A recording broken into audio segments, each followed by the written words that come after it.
bring the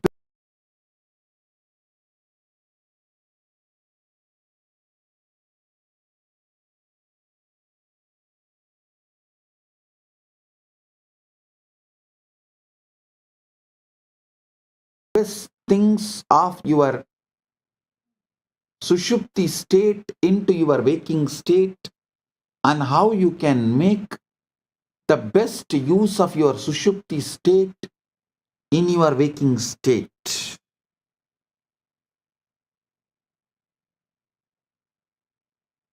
Let's examine something powerful, very mysterious, how you manage to reassemble yourself each morning. Because that's what happens, isn't it? After hours of complete dissolution, somehow all the pieces of your identity magically come back together again. Watch this process carefully the next time you wake up. First, there is just pure awareness. No sense of being anyone in particular, no memory of yesterday, no anticipation of today, just consciousness awakening to itself. Like the first light of dawn. Then gradually the familiar structures begin to reassemble. Oh yes, I am this, my name. I live in this house. I have this job. I was planning about this meeting. Layer by layer, memory by memory, the psychological self rebuilds itself. From what exactly? From nothing but pure potential. From Karana Sarira, you are rebuilding your identity again. It's like watching a magician pull an entire personality out of an empty hat. And the most fascinating part, you do this reconstruction so automatically, so swiftly, that you never stop to wonder who is doing this rebuilding. You take this for granted. If you are truly gone during sleep, who remembers how to put you back together? If your identity was genuinely dissolved, what force knows exactly which thoughts, which memories, which personality traits belongs to you?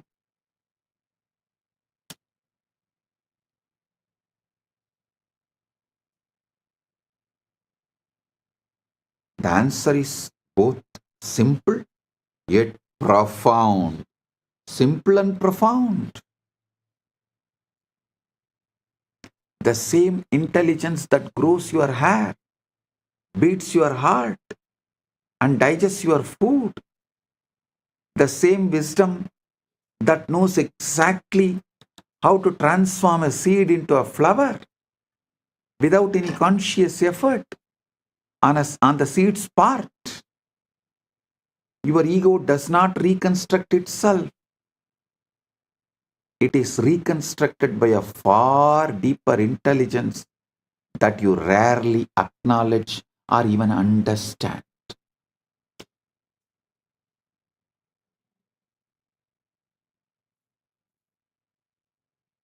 Look in. The same process is happening now in waking life.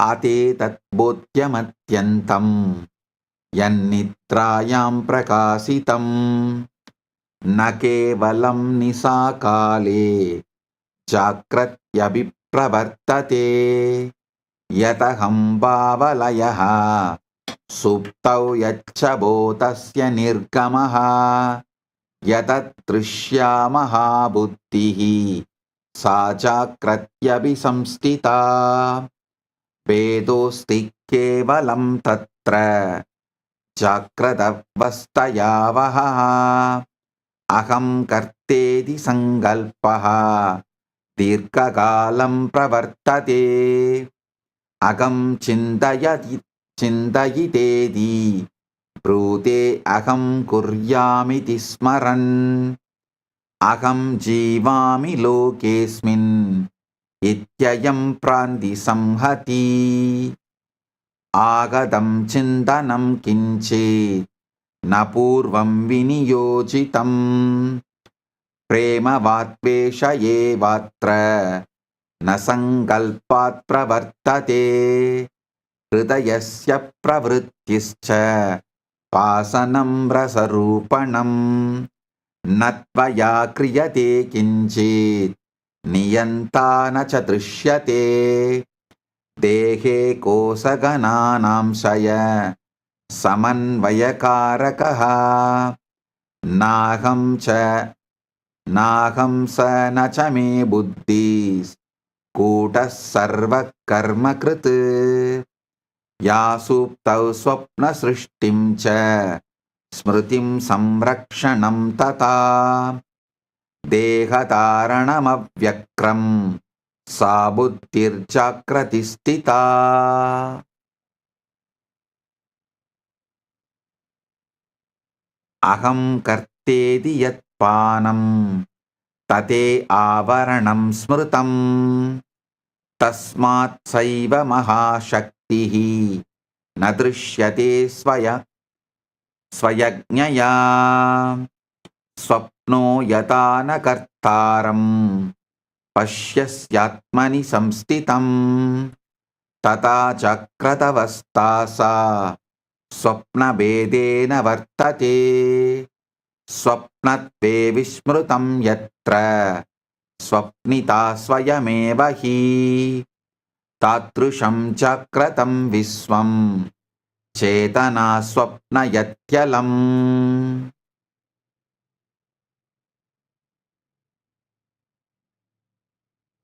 Now, actually,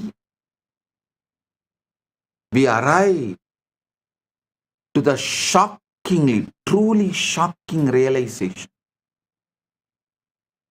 Everything I have been describing about deep sleep, the dissolution of identity, the flow of consciousness without a container, the mysterious intelligence that operates without a supervision, all this is not just happening at night. It is happening right now. What do you call as your waking life? You see the difference only between sleeping consciousness and waking consciousness is that in waking there is a persistent illusion of someone in charge. The ego steps forward and claims ownership of the entire process.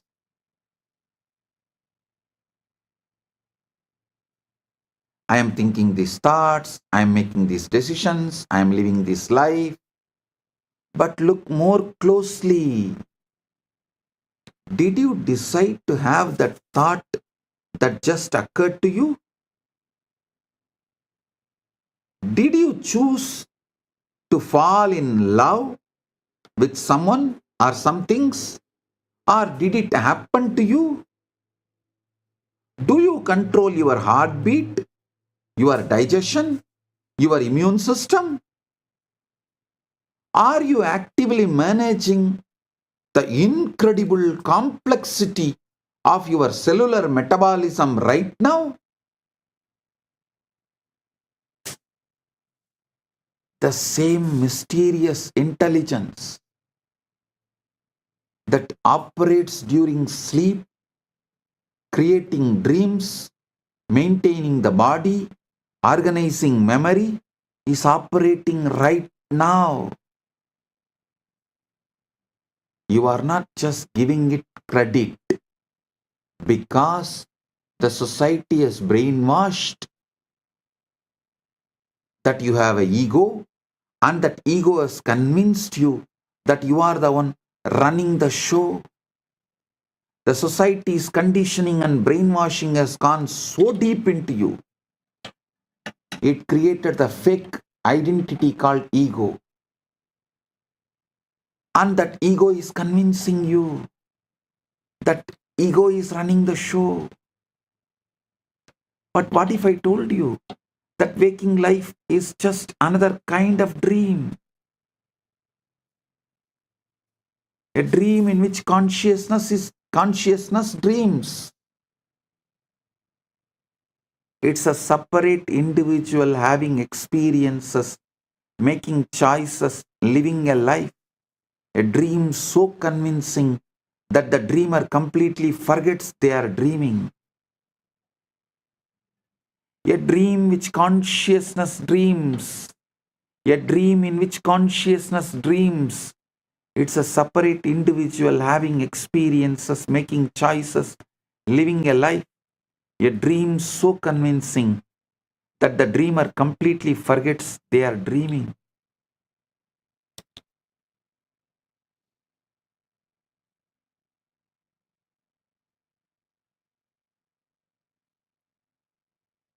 Dreamer dreams the dreamer. That dreamer dreams the dream.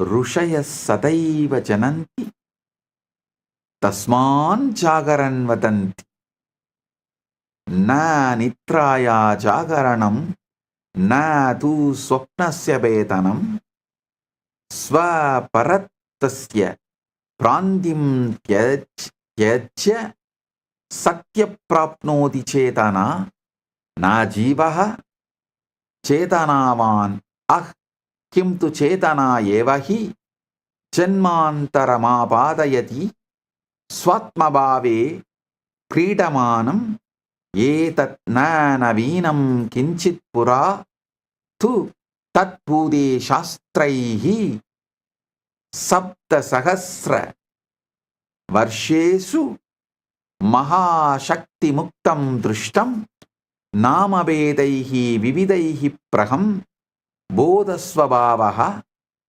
स्वर्गराज्यम् अन्तस्थम् इत्येतानि सञ्चितानि सर्वाणि तु तदेकं वर्णयन्ति यं त्वं प्रतिरात्रि सुषुप्तौ अनुभवसि नित्यम् उपनिषदः चतुर्विधान् चेतनावस्था प्रतिपादयन्ति जाग्रत् स्वप्न सुषुप्ति सदा सुषुप्तिस्थानं चतुर्थतुरीयं हि च न तु अवस्था खलु स नित्यबोधस्य प्रकटीकरणं यत्सर्वेषु अन्येषु अवस्थासु प्रत्यक्षस्फुरति जाग्रत् स्वप्न सुषुप्तिर् चित्रतत्रापि साक्षी बदलं सर्वदा साक्षी स्थिति चेतनम् एव त्वमेव साक्षात् न लघुतर तरङ्गः व्यक्तिस्त्वस्य नित्यमुक्तसागर एव स्वयमेव सत्त्वस्य आधारः सीमसामर्थ्य अहङ्कारातीतम् सुप्तिप्रवेशे प्रतिरात्रं गृहमव नवत् अनुभव स्वात्मवस्वरूपे प्रतिप्राप्ति परमसत्त्वं प्रत्यक्षं च न लघु जीवः स्वसमस्या न च सीमायुक्त कश्चन महात्वं यत् सीमातीतं सर्वान् समस्याधारणं क्षय सुन्दरम् उक्तवन्तः स्वप्नप्रान्ति परित्यज्य साक्षात्कृत्य जागरणं यदा यत् tvam satyameva saha sarvaswapnam vinashyati suttabodeva nityancha samanantaramasesham na lagu jivaha swasamasya na cha sima yukta kaschana mahatvayat sima sidam sarvan samasyadaran shaya sundaram uktavanta swapna ranti parityachya sakshat kritya jakaranam yada yat tvam satyameva sa sarvaswapna vinasyati suttaboda eva nityacha swam samana antara asesham swayameva satvasya aseemasamartya ahankaraditam. Wow. Understand these four states of consciousness. You can get awakened right now.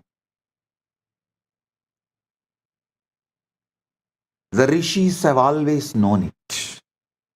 That is why they speak of awakening. The fourth state, turiya. Not awakening from sleep, but awakening from the dream of being a separate self. Awakening to what you discover every night in deep sleep. That you are not a person having consciousness, but consciousness itself playing at being a person. What I have been sharing with you is not new. You know, the ancient traditions have been pointing to this mystery for thousands of years. They called it by different names. Brahman, the Tao, Buddha nature, the kingdom of heaven within. But they were all describing the same thing you visit every night in deep sleep. The Upanishad spoke of four states of consciousness: waking, dreaming, deep sleep, and the fourth, turiya.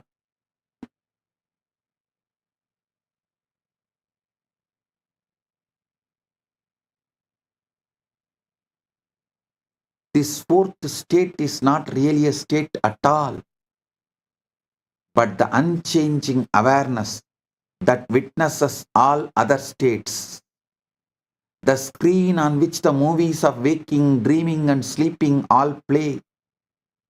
What the sages discovered is that this witnessing awareness, this pure consciousness that remains constant through all your changing experiences, this is what you actually are, not the temporary wave of personality, but the eternal ocean of being itself. They realize that the journey into sleep each night is actually a journey home, a return to your original nature, your true self, your deepest identity, not the small self with its endless problems and pursuits, but the vast self that has no problems because it has no boundaries. Vedic rishis put it beautifully. They said enlightenment is like awakening from a dream in which you dreamed you were someone other than who you really are. And what you really are is what remains when all the dreaming stops. Pure awareness, infinite potential, consciousness without limits.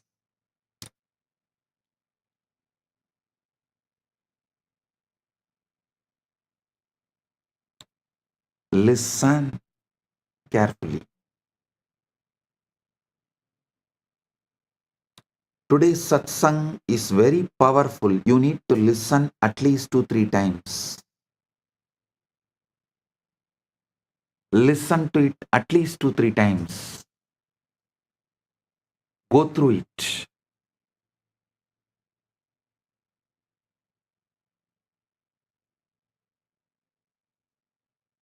I'll give you now the essence. Implications for daily life and the sacred journey into sleep.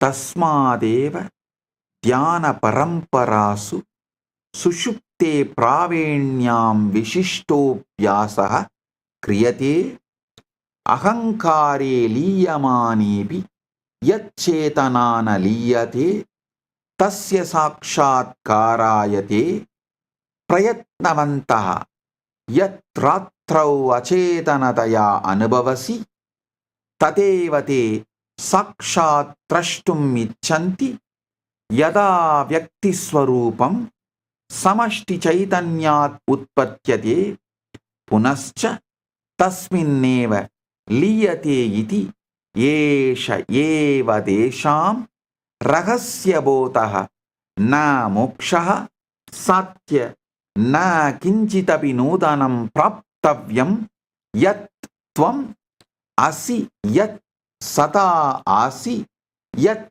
pratiratram ahambhava parityage vishuddhaya anubhavasi tateva avabodhaniyam avayedat tanaindina jivena kim karoti sarvam parivartayati punaha kinchana na parivartayati uttishtasi tantadavanam karoshi swakarmasu pravartase kintu aduna yatarte kim pravartate iti janasi ya ayam janaha iti manyase yasya natyam vasana vaya kalpana sa abhi swapna patravat shana bangurayeva आकर्षक स अनुभव योग्य किंतु अंतत चेतनायाम उत्पन्नः चेतनायाम लीन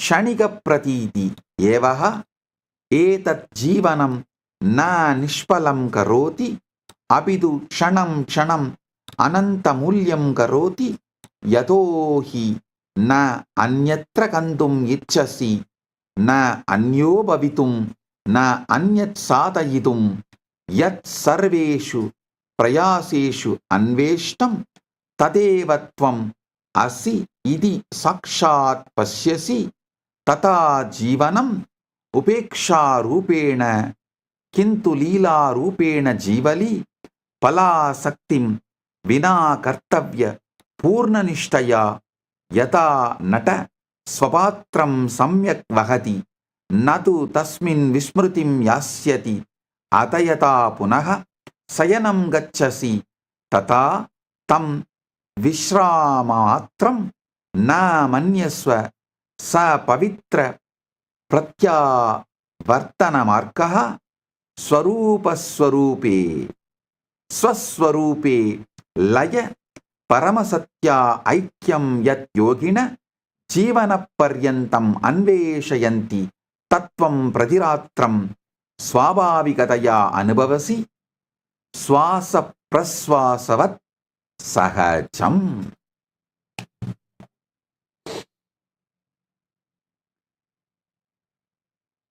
प्रभाते उत्तिष्ठन् क्षणमात्रम् अहम्भावं न गृहाण तस्मात् पूर्वं यत्विलासं शान्तं चैतन्यं तत्र तिष्ठ क्षणम् पश्य यावत् त्वं कश्चन न अभवः तावत् त्वं कियत् विशाल आसि इति एष एव ध्यानं न क्रिया किन्तु स्वाभाविकस्थितिः यदा अत्यधिकं क्रतुं विरमसि स्मर चेतना न तव वस्तु त्वमेव चेतना चेतनैव सर्वं करोति प्रतिरात्रं सुषुप्तिरहस्ये सा चेतना व्यक्तित्वात् विरम्य स्वरूप एव रमते कियत् अद्भुतं ब्रह्महास्यं यत् परमात्मबोधयं साधकाः चिरं यासयन्ते स प्रतिरात्रम् अनुभवः प्रातः विस्मरणं Kintu adunatvam janasi evam sati katam punaha ayam vyakti swapna atyanta gambirataya grahya bhavet.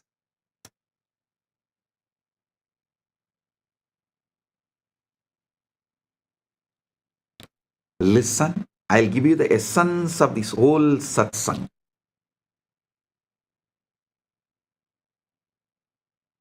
All the traditions of Sanatana Hindu Dharma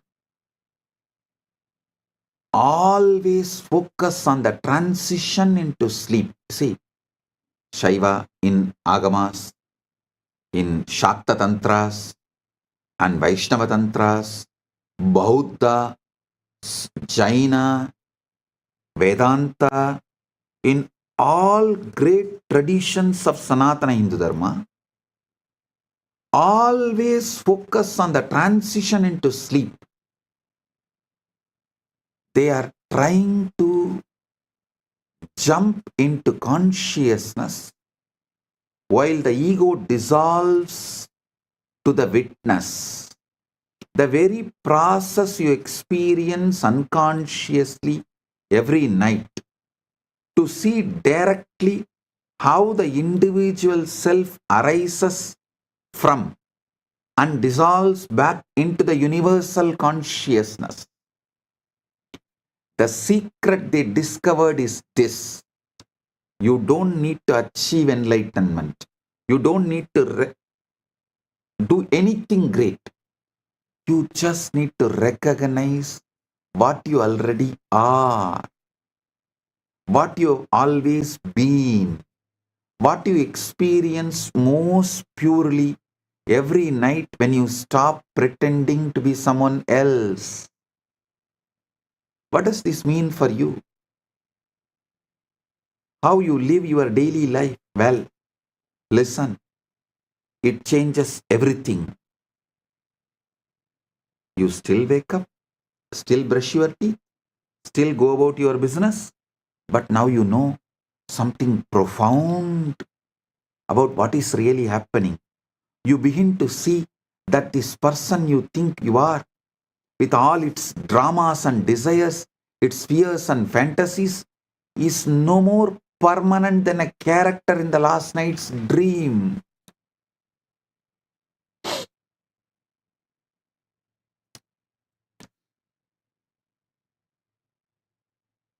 Fascinating, yes, engaging, certainly, but ultimately, it is just another temporary appearance in consciousness.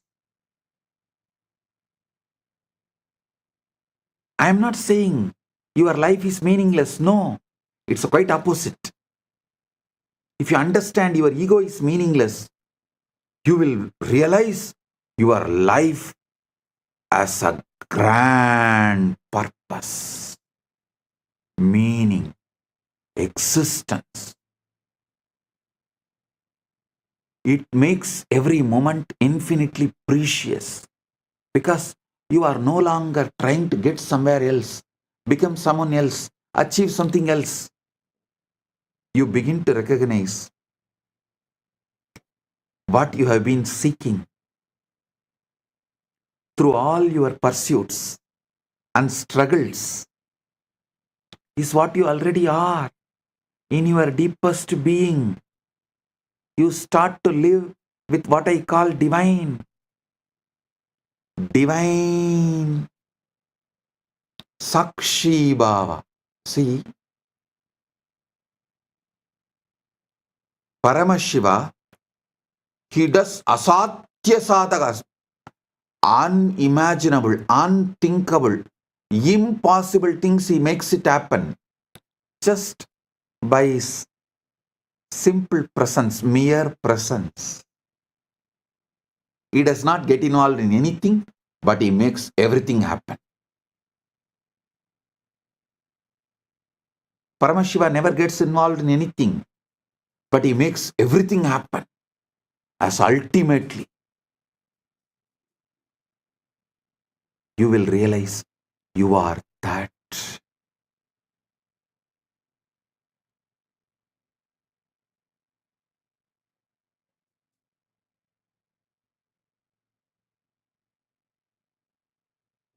It makes every moment infinitely precious because you are no longer trying to get somewhere else, become someone else, achieve something else.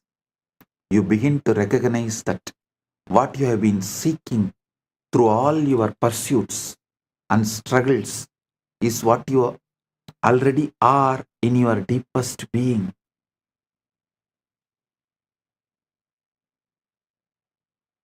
You begin to recognize that what you have been seeking through all your pursuits and struggles is what you already are in your deepest being. You start to live with that, what I call the absolute divine Sakshi Bhava, caring deeply about life while holding lightly to its outcomes. You make everything happen, but you are not involved in anything.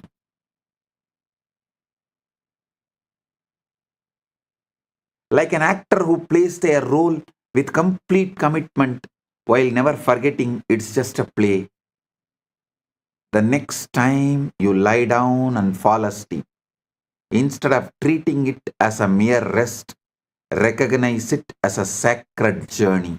Nitra Samadhi Stitihi. Nitra Samadhi Stitihi.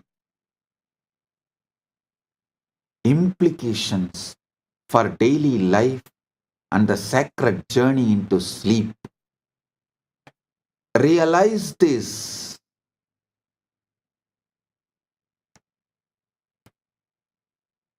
If you understand your sleep is a sacred journey, you will understand its implications for daily life and the sacred journey into sleep, how important it is. You are about to dissolve back into your true nature, to experience what the mystics spend lifetime seeking, unity with the Absolute, oneness, Paramatvaita. And you do this every single night as naturally as breathing. When you wake each morning, instead of immediately grabbing onto your identity, try staying in that spacious awareness for just a moment longer. Feel how vast and peaceful you are before you become someone. Again, this is Samadhi, Dhyana, not something you do, but what you naturally are when you stop doing so much. Samadhi is not you enter into something, you achieve something. No.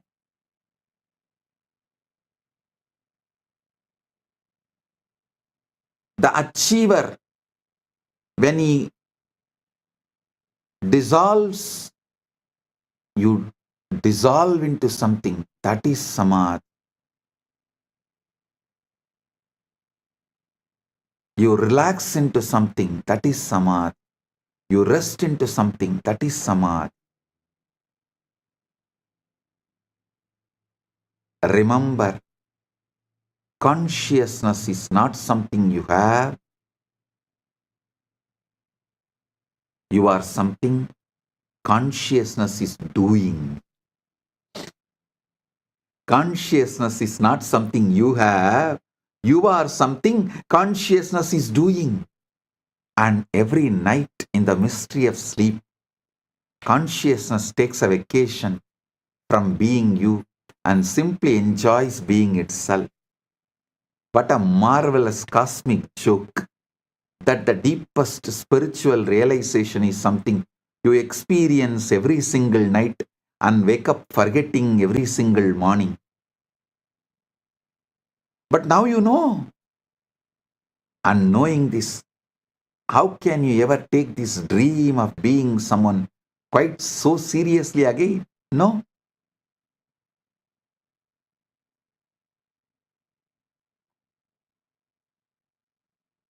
Stop taking seriously. Start being witness, witnessing the witness, observing the observer, being sakshi to the sakshi. Paramatvaita praptiras. I'll continue further truths in further satsangs. With this, I bless you all. Paramatvaita praptiras.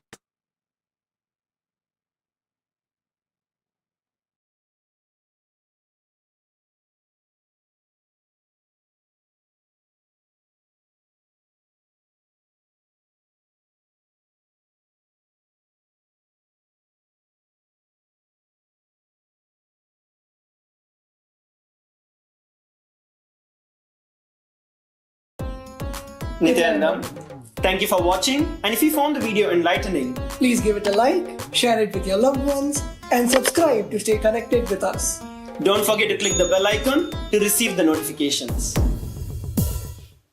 You don't need any pre-qualification for manifesting the ultimate other than your only enlightened ones know. It is very difficult to change the. A teacher who accumulates slaves will be your original assumption about yourself. If it is body-mind combo, you are born out of Prapancha Dharma is inner creates. In the end, the power to transform your life lies not in reacting to what you see, but in. If Agam is aligned, Igam and Param all. The moment I gave you Shaktipada, your manifestation is not coming. It is. Icha Shakti must be felt. A picture without emotion is just a thought, but a picture infused with a belief, gratitude, and felt completion becomes.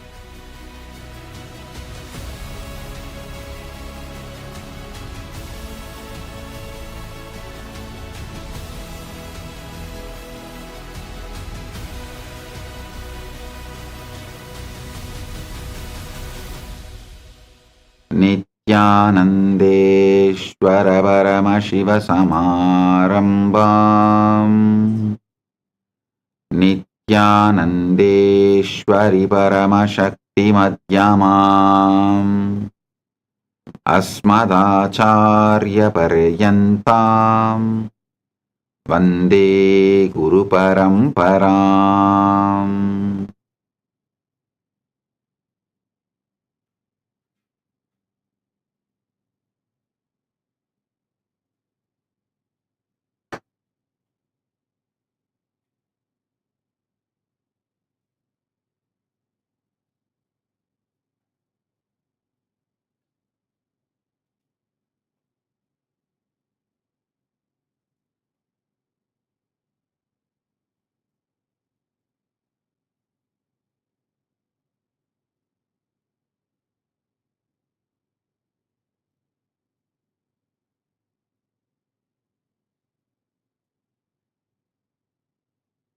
Oh, oh,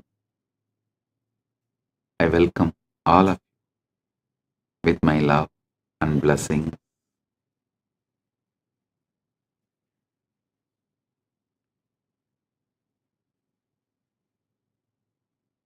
I welcome each and every one of you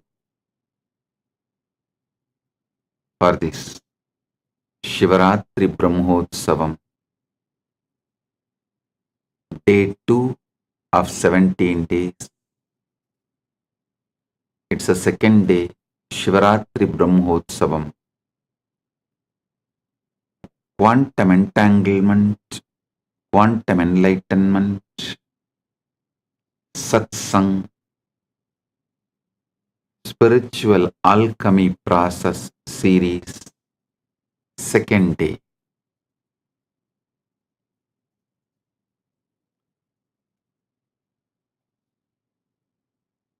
Listen intensely. Paramashiva's direct message from Maha Kailasa for all of us. You do not need any pre-qualification for manifesting the ultimate, manifesting what you want. Listen. Listen to this fundamentally.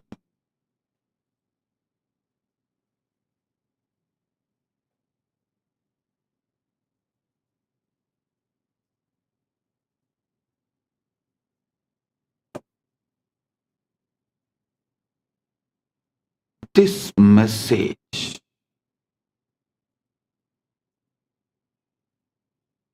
this is ultimate truth. You do not need, you don't need any pre-qualification for manifesting the ultimate other than your conscious decision, your will. That's all. Listen.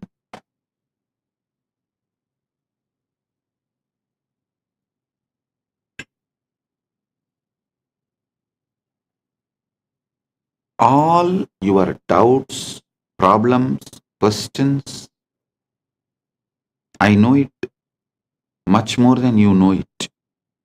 You know only how you perceive the doubts in your mind, but I know even the roots from where it has come.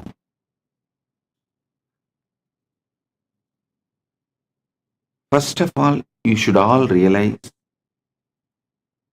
all of you have grown up in an artificial plastic society, fake society, where man-made laws, man-made economical systems, man-made social systems,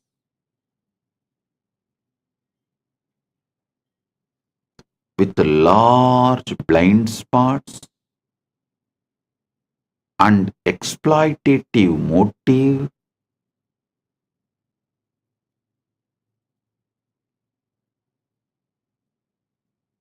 untrusted, with that kind of a structure, you all have grown up so naturally, whether your family or a school, your college, your team, everything teaches you a false idea. Outside first, inside next.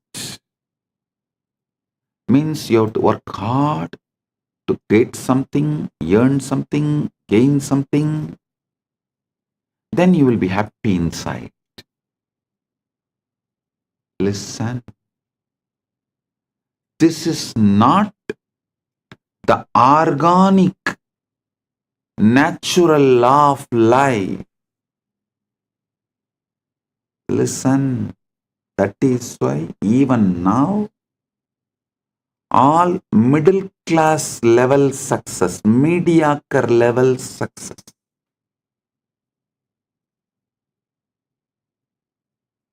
maybe few houses, few cars, little money in the bank,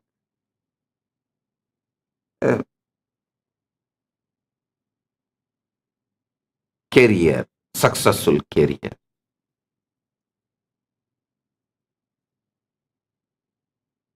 Only all these can be achieved if you follow the rules of the unconscious society, because it is designed to keep you mediocre. It is designed for mass. Don't follow the mass. Many times In the Mass, M is silent.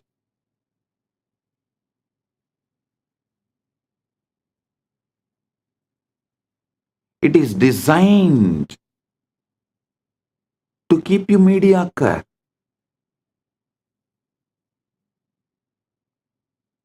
This is the knowledge for generalized.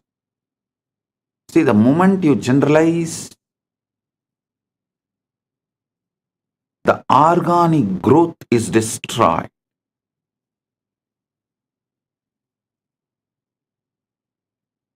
Whether education, bringing up, lifestyle, everything. Knowledge, the ideas we teach, the groom and make people experience everything is specialized in royal schools. Understand? I treat you all as the students of royal school. I am not giving you the generalized teachings given to the mass. No.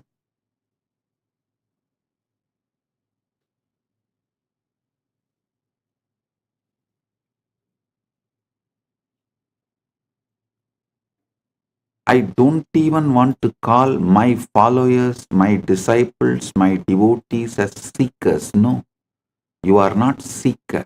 The right word for you is manifest. You are not seeker. Right word for you is manifester. Listen.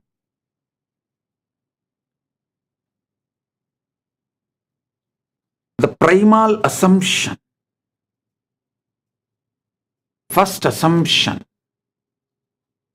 you build about yourself, unconsciously or consciously, forced on you or you voluntarily build it, married or raped, anyway, the child you give birth, unconscious,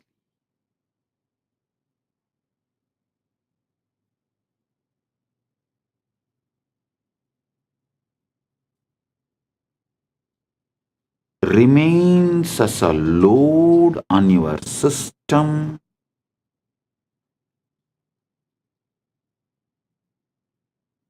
continues to keep you focused on endless distractions. It is not even something productive in your life about what you want. It's not even making you healthy or wealthy or happy or blissful. It is just you are stuck with the impossibility and you are rotting in a rut. Just see, look around. All enlightened beings know it is very difficult to break the primal assumption, the preliminary assumption you have about you. Sometimes it takes even janmas to break the preliminary assumption you have about you.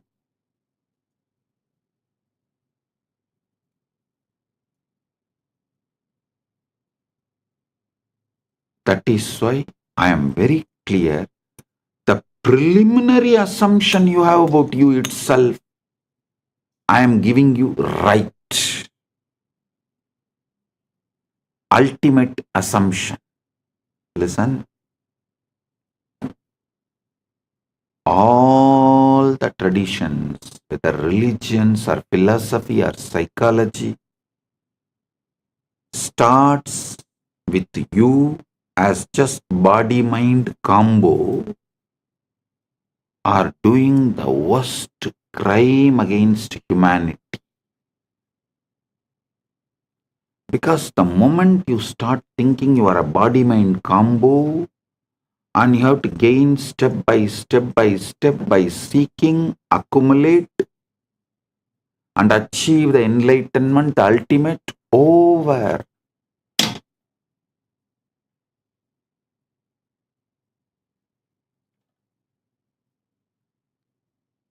You are put in a bullock cart, or I should say, you are chained in the EMI slavery. Listen. Never believe slavery is erased. Slavery is wiped off. No. Slavery is modernized with EMI.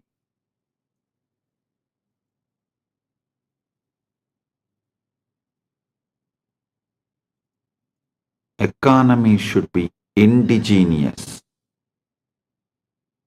Religion should be indigenous. Social rules and regulations should be indigenous. Food should be indigenous. Clothes should be indigenous. Even social laws, criminal laws, right, wrong, philosophies, all should be indigenous.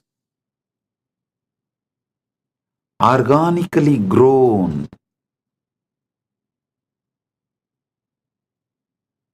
Not because someone commits a crime in remote area. The preventive laws and rules imposed on us who don't even have an idea about those crimes.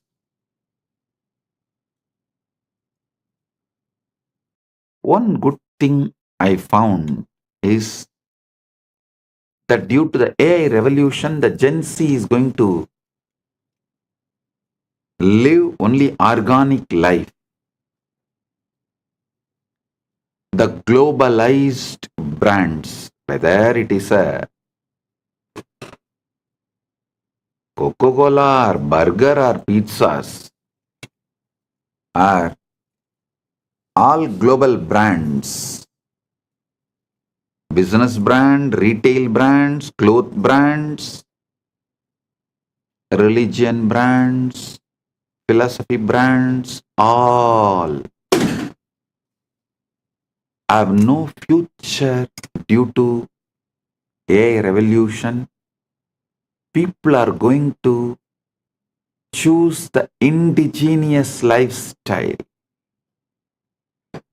They are no more interested in following the dead,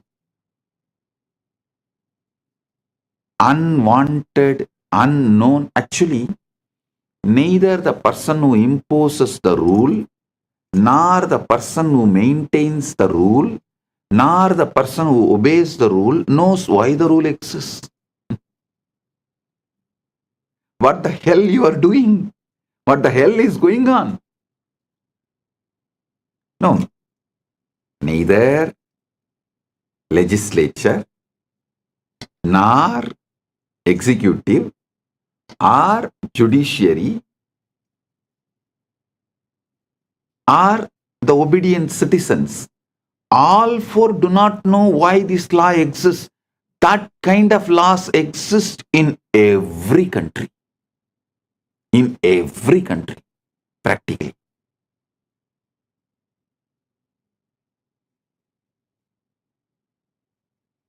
If you start seeking the root of the law, some assumptions happened in some roundtable discussions 150 years ago. Is the origin of the law absolutely irrelevant. But unfortunately, these laws are teaching you your primal assumptions, primary assumptions, preliminary, original, first assumptions about you. Your first assumption about you need to be corrected and the truth to be told. Don't start as a body-mind combo. Even the religious structures and philosophies which begins telling you are a body-mind combo and that body-mind combo has to work and do something, this, that, yearn and achieve enlightenment, dump it. They are making hell for you. No. Only enlightened ones know it is very difficult to change the preliminary assumptions. Sometimes it takes janmas. Always it takes years to change the preliminary assumption. Sometimes janmas. That's why when Krishna starts his teaching, the first word is, you are pregnant with the ultimate.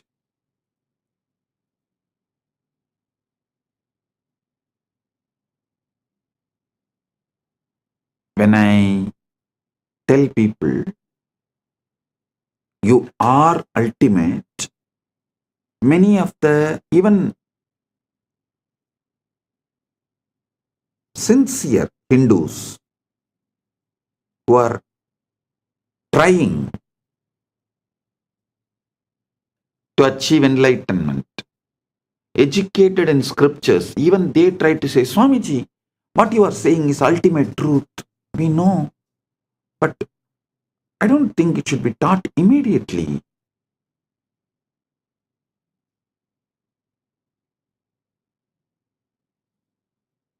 People should go step by step. You are doing wrong by teaching the ultimate truth immediately. If I am wrong, Krishna is wrong. The moment he opens his mouth, actually Krishna opens his mouth only in the second chapter, Sankhya Yoga. In whole Bhagavad Gita, there are 18 chapters, and second chapter is Sankhya Yoga. First is Arjuna Vishada Yoga. Second chapter only Krishna opens his mouth. The moment he opens his mouth, the first thing comes out and falls. You are Atma. You are the field.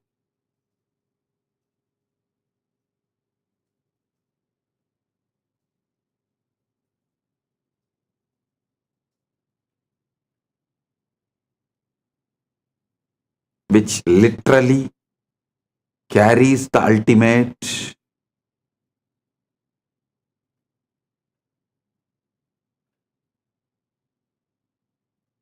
Listen.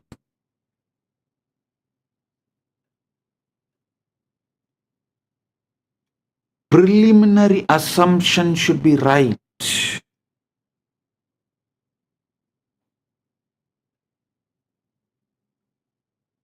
If you think you are a body-mind combo and start from there, the struggles will be too much and almost I can guarantee you will not achieve.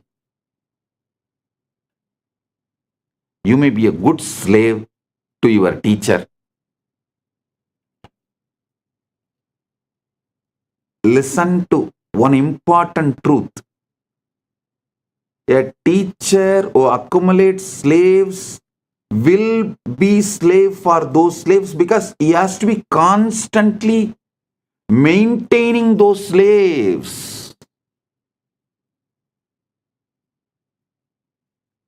I think I am the only master who lives in absolute seclusion, where I don't have anyone around me other than few people who are just taking care of me and living around me out of love. And all the followers live absolutely away from me never seen me for years now, but continuously the following is expanding, growing.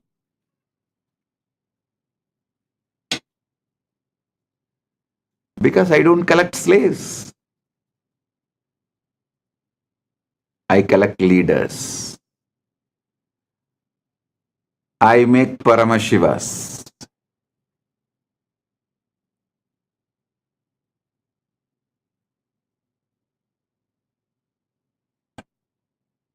I don't collect body-mind combos, make them enlightened. I collect Paramashivas and make them manifest. You are Paramashiva. Start manifesting. All your struggle, your problem, why you are not manifesting, why if you are Paramashiva, why your reality is not reflecting it, all that problem I will attend. It's a legitimate problem. I will attend. But assuming your body-mind combo and trying to evolve, your birth is illegitimate. Your very preliminary assumption is illegitimate.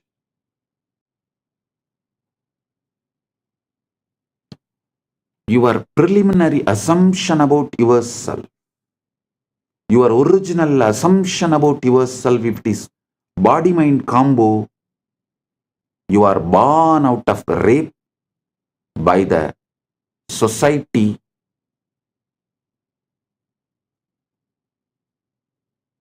forcibly on your consciousness. Society commits a forcible rape on your consciousness, and out of that illegitimate child born is your original identity. If you think you are a body-mind combo, listen. I give you the legitimate cosmic ID card, Paramashiva. Param, you are ultimate. That's a legitimate cosmic Aadhaar card, social security card. I think I'll start issuing one. Legitimate cosmic ID card.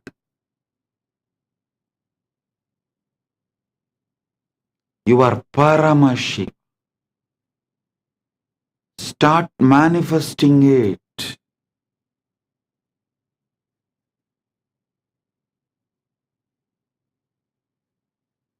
If you ask, oh, if I am Paramashiva, why my reality is not reflecting it, radiating it? You are asking a legitimate right question. Now I will answer you.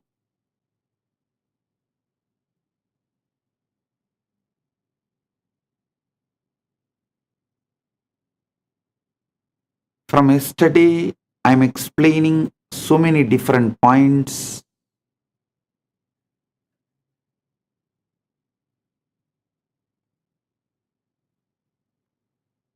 Answering this one question, if you are Paramashiva, why your reality is not reflecting it, and how to make your reality reflect, radiate, you are Paramashiva.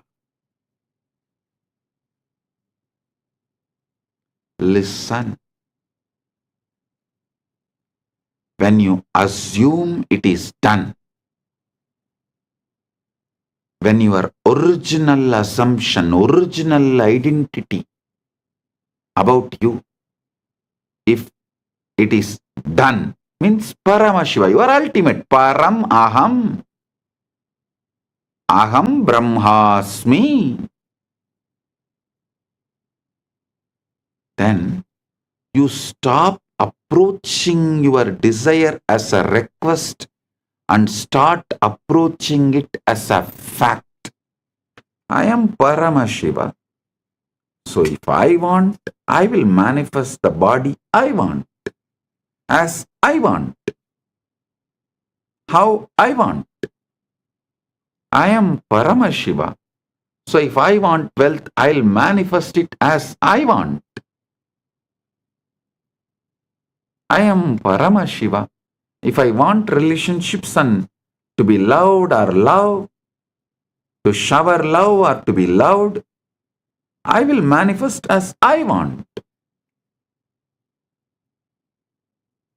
Why I am not manifesting? Maybe I need to look in and understand where I wanted, what I wanted, when I wanted, why I wanted, now how I can want rightly. That's all. It is not about pretending or forcing yourself to believe through sheer willpower. No. It's about entering into a state of being where you organically, naturally feel the truth of your assumption, your ultimate. How can you be anything else? Hey, Paramashiva is not cheap to produce, create something less than him. An artist is ultimate only if he produces the ultimate which he carries externally. Paramashiva is the greatest artist. He does not have tiredness, boredom.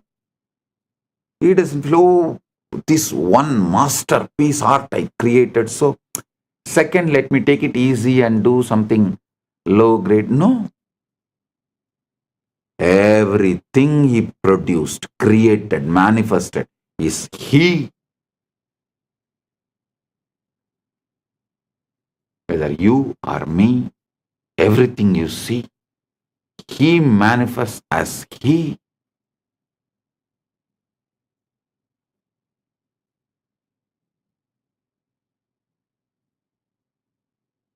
Just organically understand the facts I am presenting. You will see the truth very clearly. The truth I am revealing about your original assumption. Your original assumption should be you are ultimate.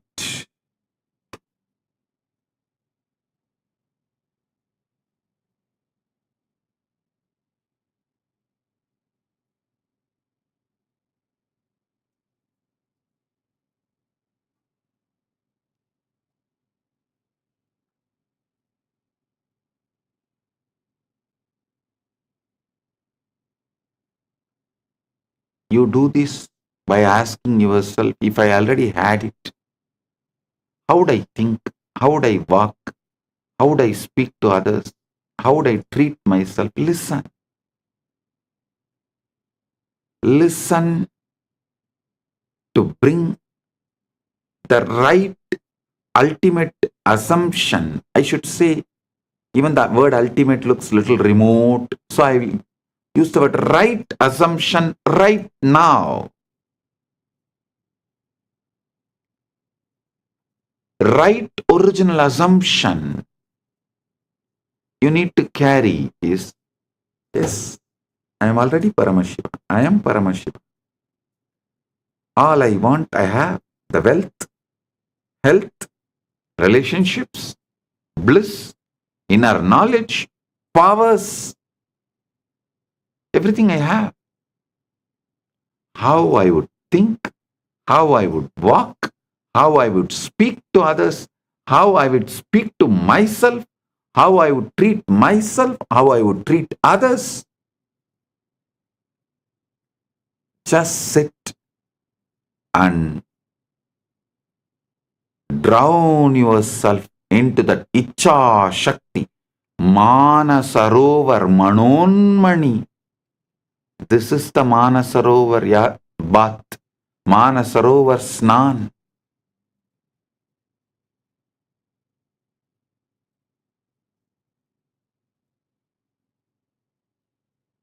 Do this.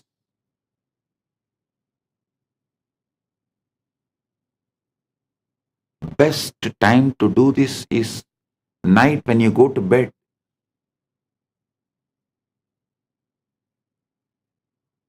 You are entering into your Karana Sarira. The word Karana Sarira, listen. The West calls your sleeping state as unconscious or subconscious, dream as subconscious and deep sleep as unconscious. No. In the East, we call it beautiful word.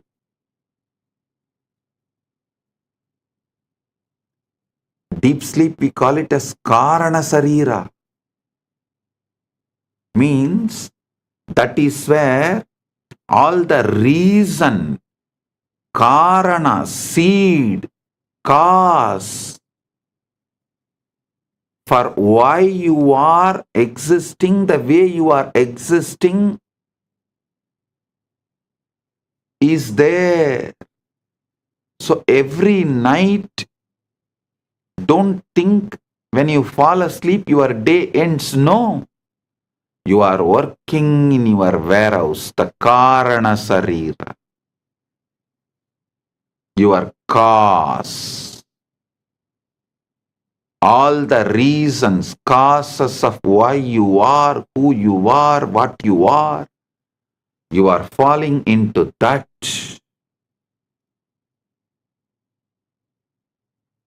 Every day when you fall asleep, your shop closes, you enter into the warehouse. Production unit. I think production unit is the better word than the warehouse. Your daytime is marketing, shop. Your nighttime is production unit. The time you attend to the cause.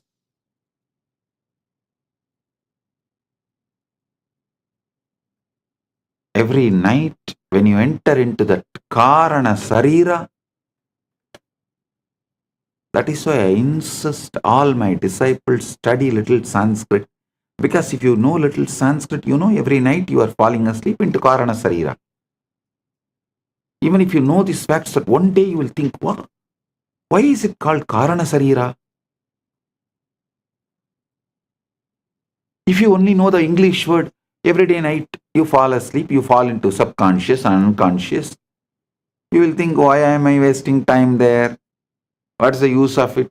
Then you suffer with a sleep apnea. But if you know, every night you are falling into Karana Sarira during your sleep, you will know what should be done. Then it will become the real productive hour of your life. The real productive hours of your life is your Karana Sarira sleep time. All great people who achieved all great things which humanity is celebrating used their Karana Sarira, their time with Karana Sarira with a clear purpose and conscious involvement.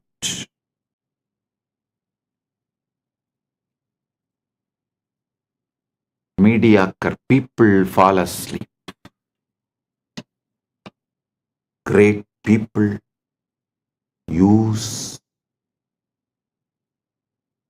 night time, your sleeping time, to be in the Karana Sarira and generate, manifest what they want as life. That is why not only Krishna, all spiritual scriptures of Sanatana Hindu Dharma says, yogi does not sleep in the night.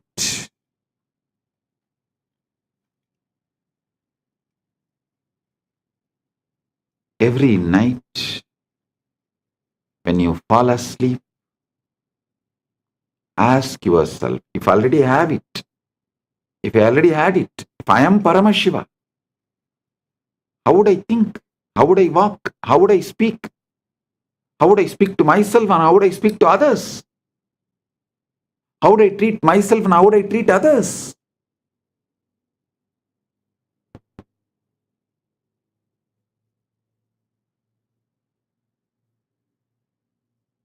Visualize, think, plan how you will manifest when you fall asleep, when you go through the Manasarovar Snan, Manon Mani, Karana Sarira. When you wake up, manifest it, live it, stand tall as Kailasa. Kailasa is your waking state. Manasarovar is your deep sleep.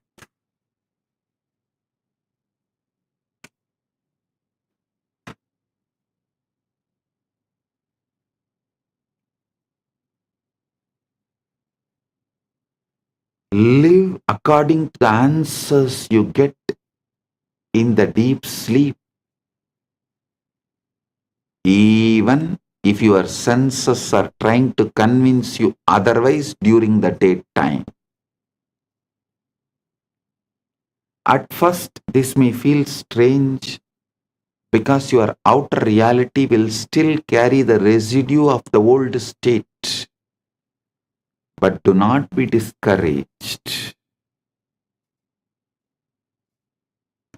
Outer conditions may be a little slow to catch up. They are the shadows, not the substance. The substance is the inner state you hold consciously, unwaveringly.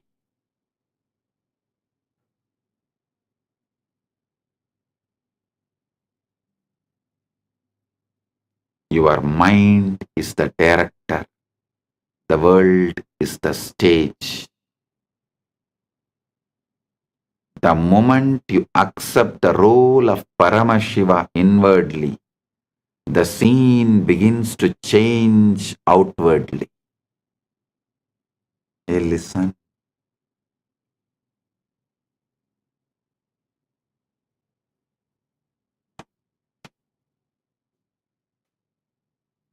All those who teach you devotion first are deceiving you and teaching you deception as the devotion. All those who teach you the ultimate truth, you are Paramashiva.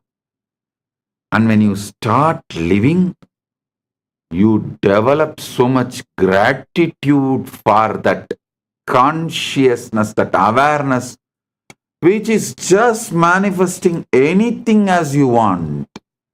And you fall in love with your own consciousness. That is devotion. Swabhakti, Guru Bhakti, Atma Bhakti, Atma Murti Bhakti is all one and the same.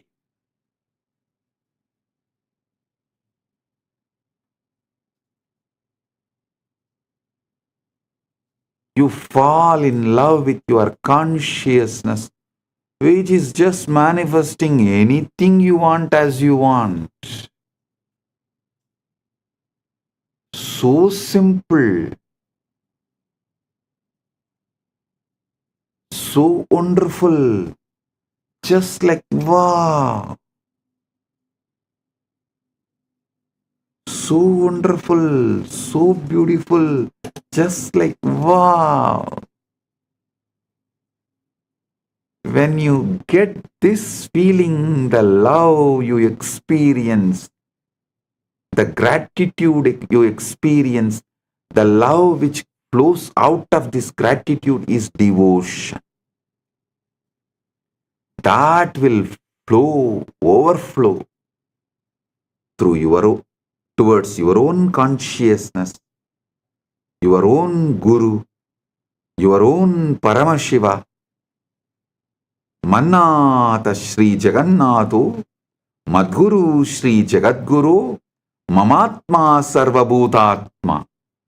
That space is bhakti. That is devotion.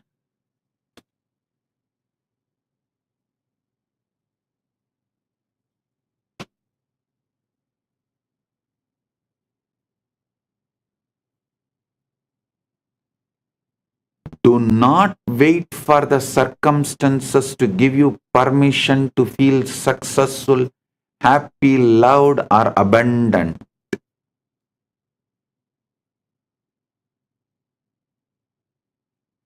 Decide to feel it now. Don't allow others to steal your Paramashivatva. Don't allow society, situation, circumstances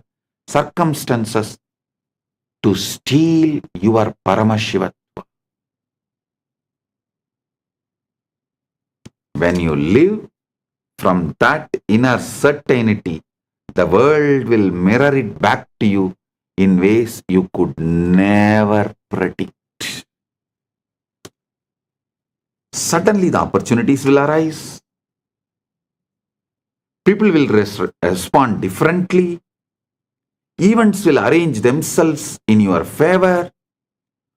You will no more have tiredness early morning, or boredom to do yoga or gym, or attachment to the addictive food, the unhealthy food. Suddenly all of that will disappear. The right things will start raising. It's like a screen opening. Not because you forced them, but because you aligned with original right version of you who already lives in that reality. Listen, there are parallel universes. In one universe, you are living as Paramashiva. In one universe, you are living as a human. In one universe, you are living in hell as a devil. Which one you give more and more power, emotion, attention, energy, and empower, that will get strengthened and manifest as your reality. I will reveal about the parallel universes. That is not lokas. Be very clear. Lokas are different from parallel universes. Vertical time zone is different. Lokas are different. Parallel universes are different. All the three meets, crisscrosses. The junction for all three is Buloka. You see, parallel, like the vertical time zones are airport network, the flight network. Multiple lokas is like a train network. The parallel universes are like a bus network, road network. All three meets on planet Earth. Planet Earth has a bus station, railway station, airport, all three.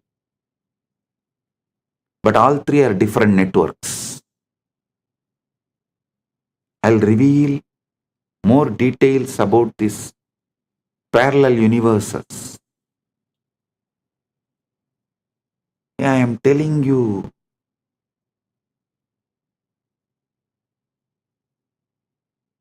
How many of you have seen that Interstellar movie?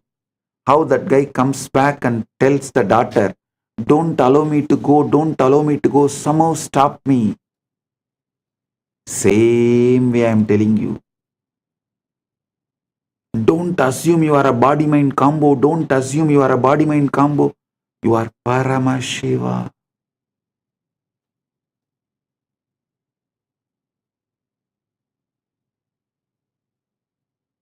Only one thing in that interstellar movie, he is telling for himself, here I am telling for you. That's all.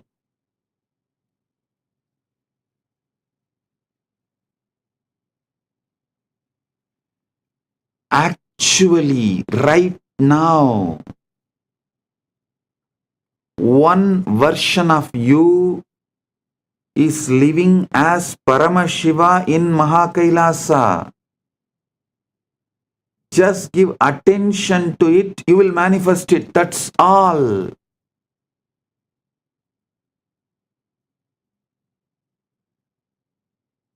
The key is persistence.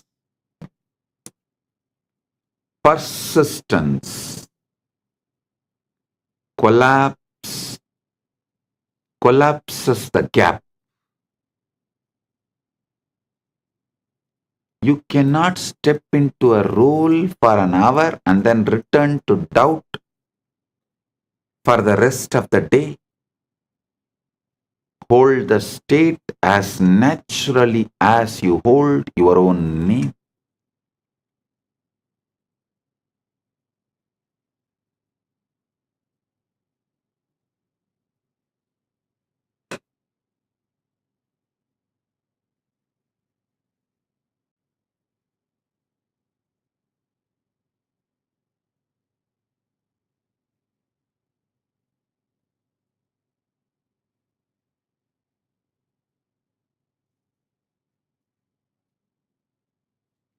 Hold the state as naturally as you hold your own name.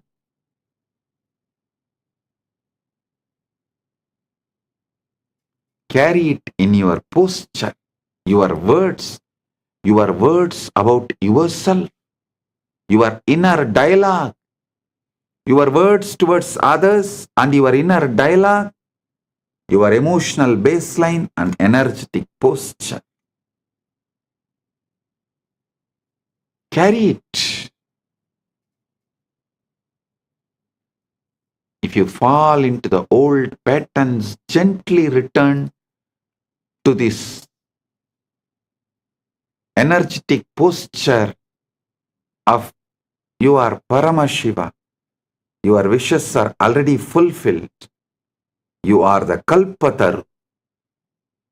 Not only fulfilled for yourself, you are powerful to fulfill for others.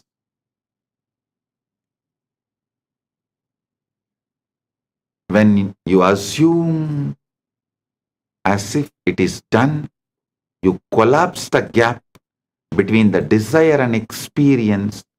You just manifest your experience, your existence in Mahakailasa's Paramashiva.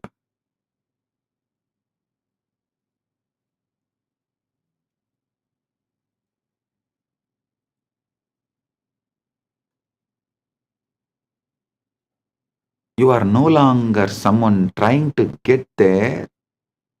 You are someone who is already there in consciousness, and the world has no choice but to follow. The evidence will just appear.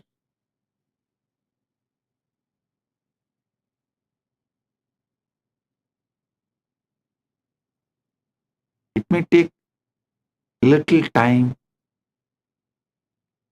but it will appear only after you stop looking for evidences and decided to live it.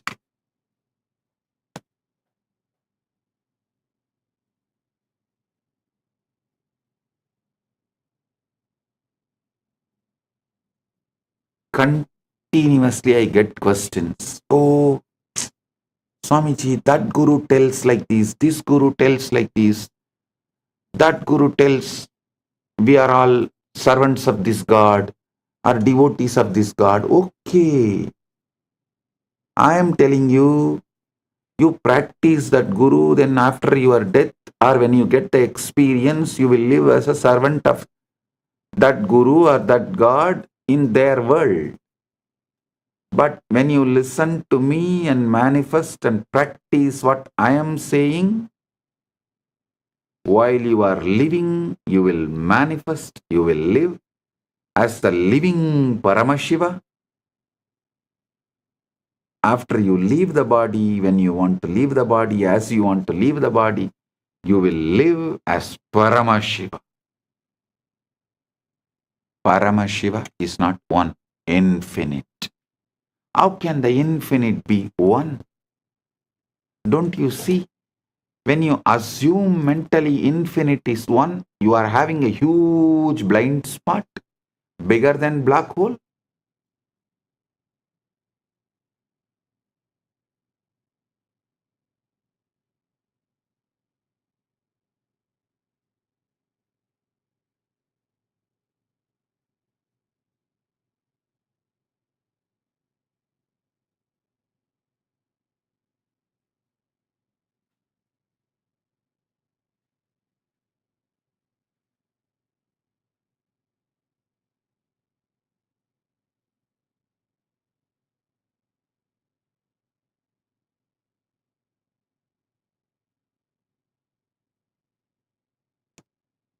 There will always be voices, some from others, some from the books written by others, books, even the so-called philosophical literatures, and from all sources, there will be always voices. Sometimes those voices even get inside you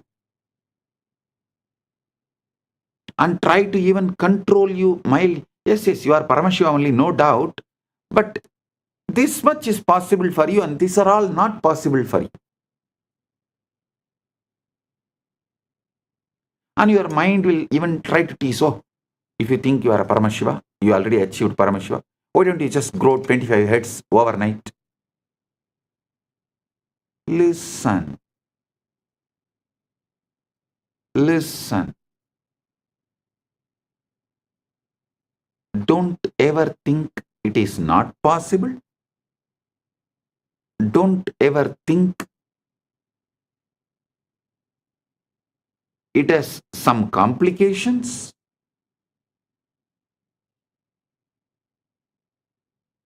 Just decide, I already have 25 heads and I am living as Paramashiva in Mahakailasa, and I am manifesting that in this body.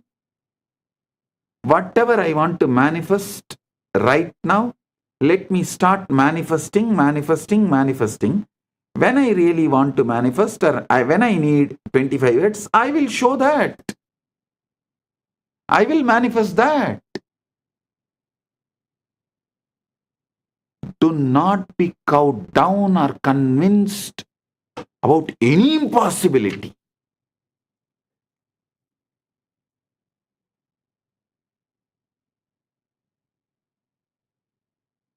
The outer voices will measure your potential by your current situation, by your past failures, and by their own limited vision. Sometimes this outer gets into even your inner dialogue and emotional baseline. If the outer voices, the negative destroying voices enters into your inner dialogue, that is like a skin disease.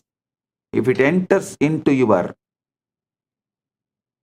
emotional baseline, that is like a heart problem. If it enters into your energetic posture, that is cancer. Don't allow in all three levels. Don't allow in all three levels.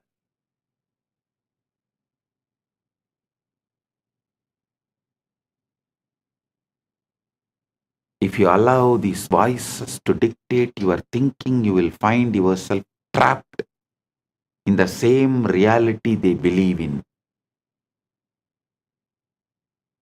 The truth is, those outer opinions and visible circumstances are powerless unless you give them the power through your attention and acceptance and letting them inside. Your inner dialogue and emotional baseline and energetic posture. See, a thief, a robber, a murderer can come and kill you only if you allow him to inside your house.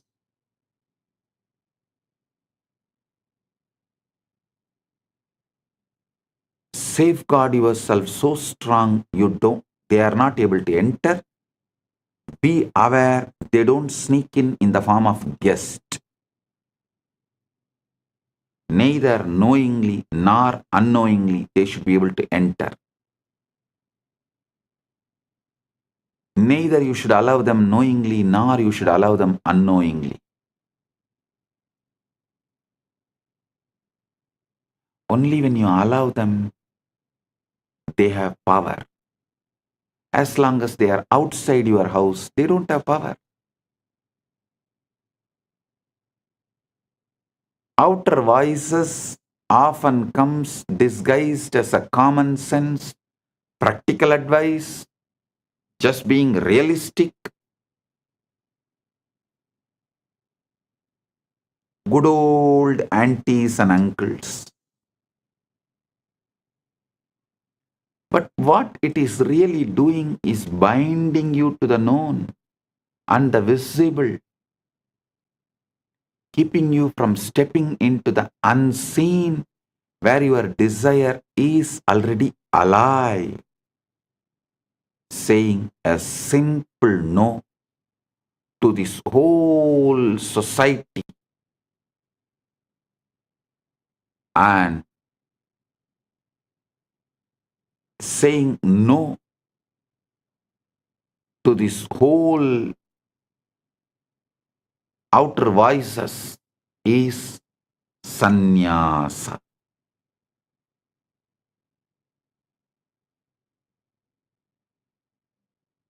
That is becoming Kailasavasi.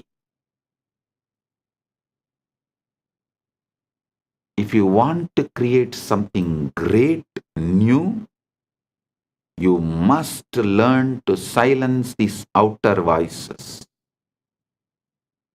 If you do not silence them, they will continue to pull you out every day. And you do not silence them by arguing or convincing others to agree with you, no. You silence them by withdrawing your mental and emotional energy from their words. Discard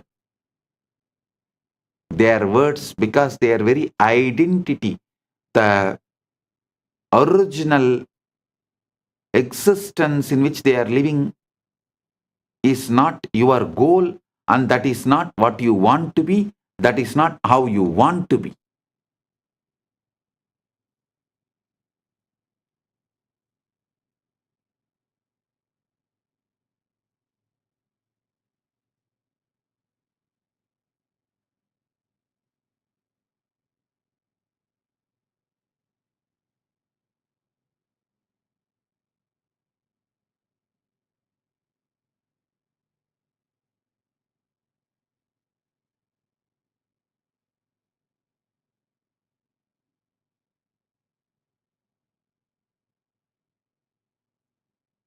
If you want to live ever as a mediocre in the rut of EMI, listen to the outer voices. If you want to live as Paramashiva, not only fulfilled but also fulfilling others, listen to your Guru's words. Paramashiva is here to make you Paramashiva.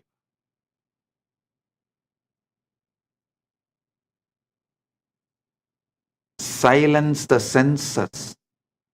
Your senses too will try to persuade you. Your senses too will try to persuade you.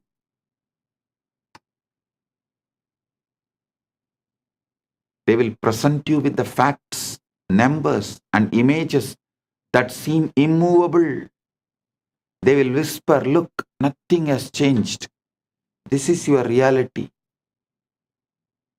But your senses are the reporters of the past, not the prophets of the future.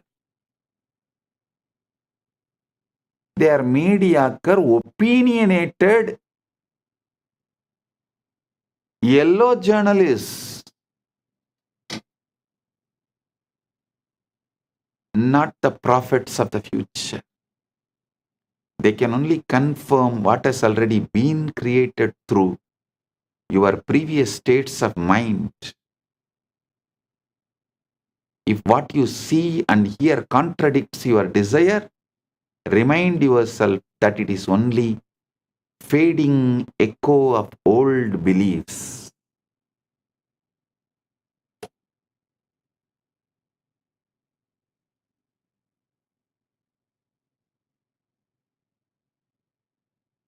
This is why inner discipline is so important.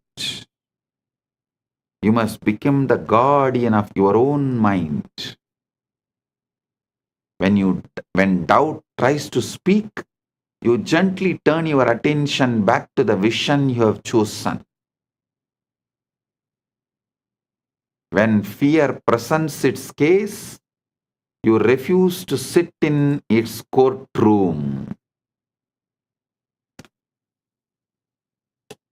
When people insist that you are foolish for believing in what they cannot see, you silently bless them and return to your own inner knowing.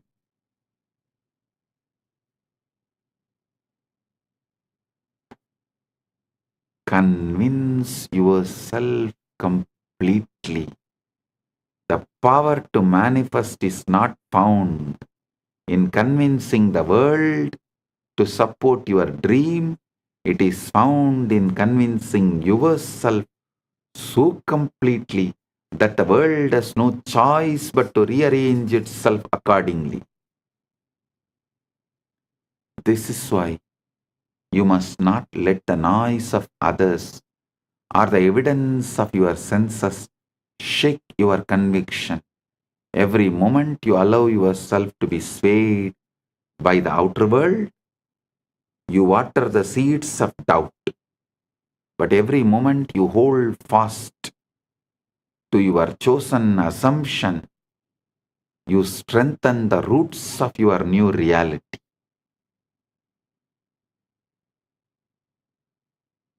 There will be times when the silence feels lonely, when it seems easier to agree with the loudest voices or the surrender to the facts of the outer world.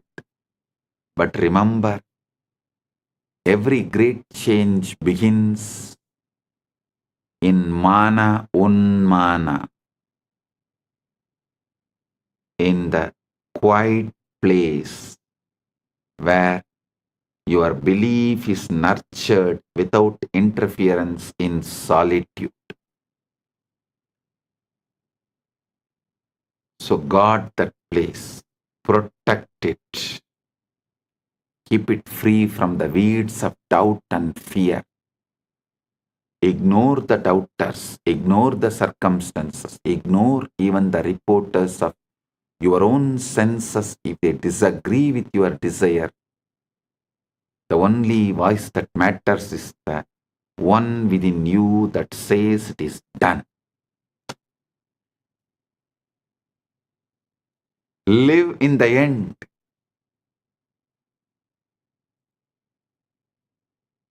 To live in the end is to anchor yourself in the state of your wish already fulfilled, making it so real within that it becomes the place you live from rather than the place you hope to reach.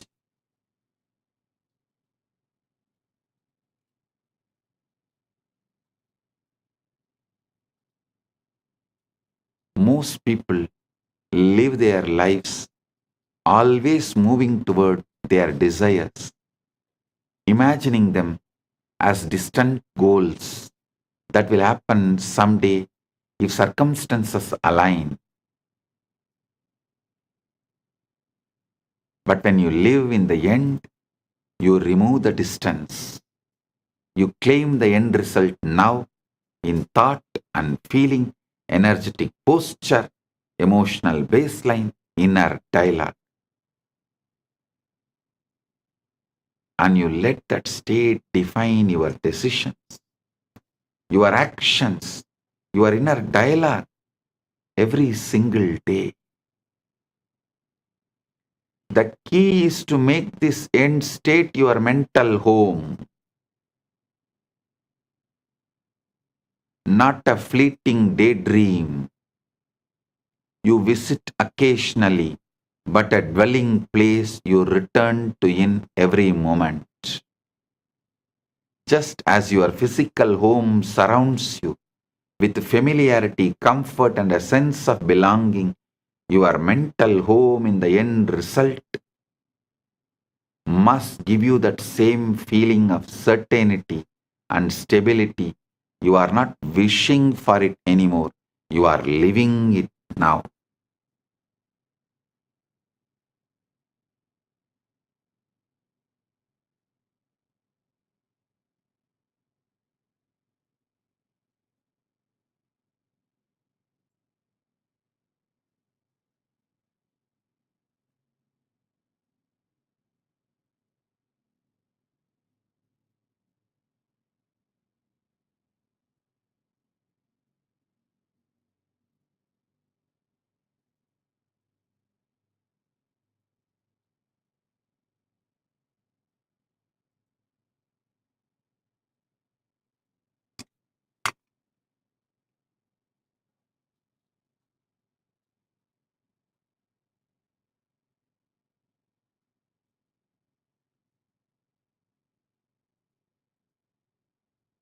Listen.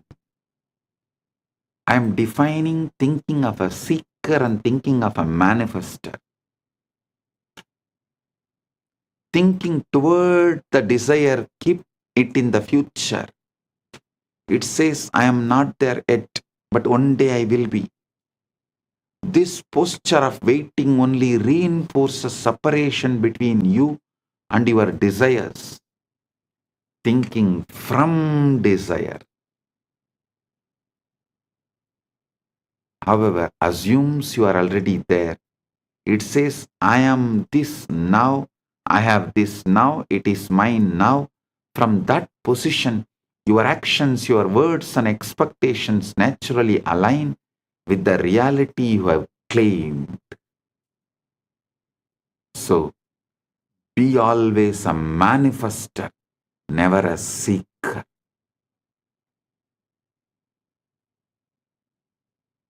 That is why I say, seeking and the siddhis you get while seeking are dangerous for your enlightenment.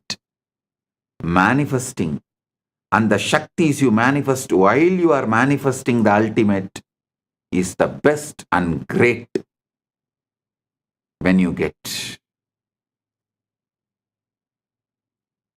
Siddhis are different, seekers get it.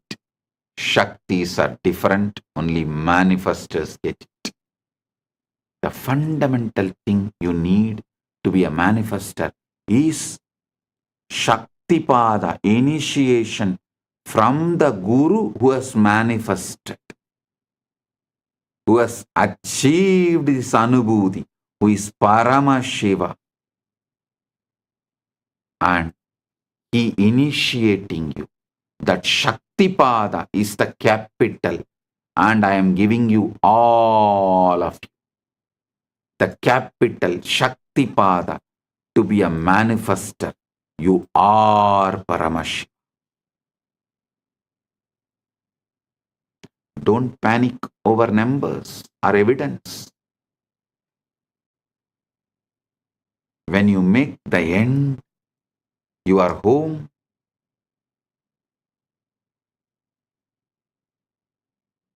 you stop reacting to the old world as if it still has authority over you. No. you stop reacting. That is why I say moksha centric dharmartha kama, end centric manifestation.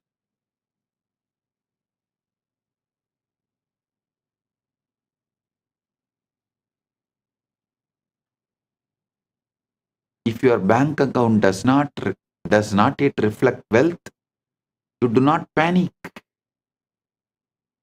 You know who you are already, the person who lives in abundance. So the numbers have to eventually match the truth.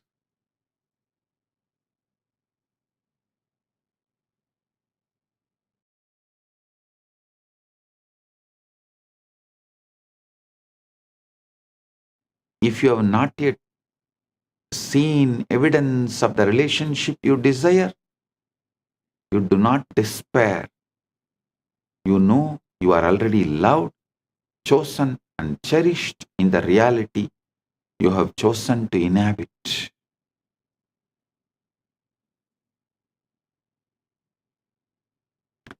Persistence makes it natural. Persistence is tapas. Persistence is manifestation. Persistence is mother and father and guru and God of manifesting the ultimate. The challenge for most is persistence.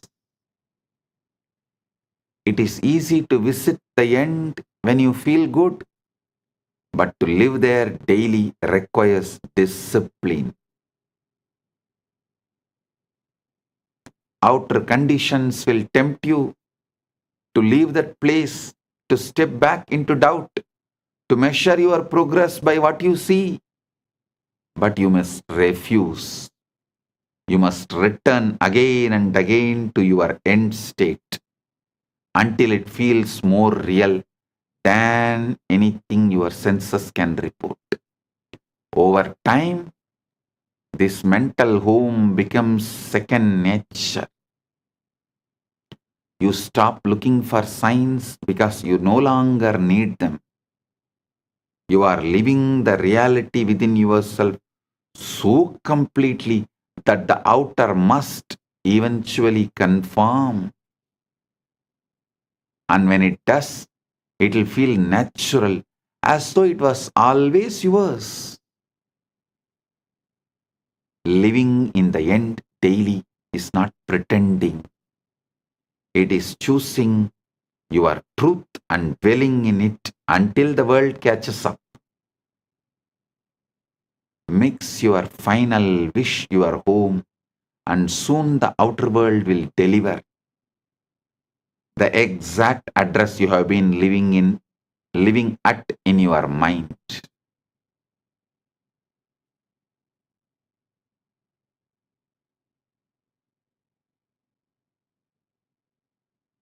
Understand the seed versus harvest, delay versus proof.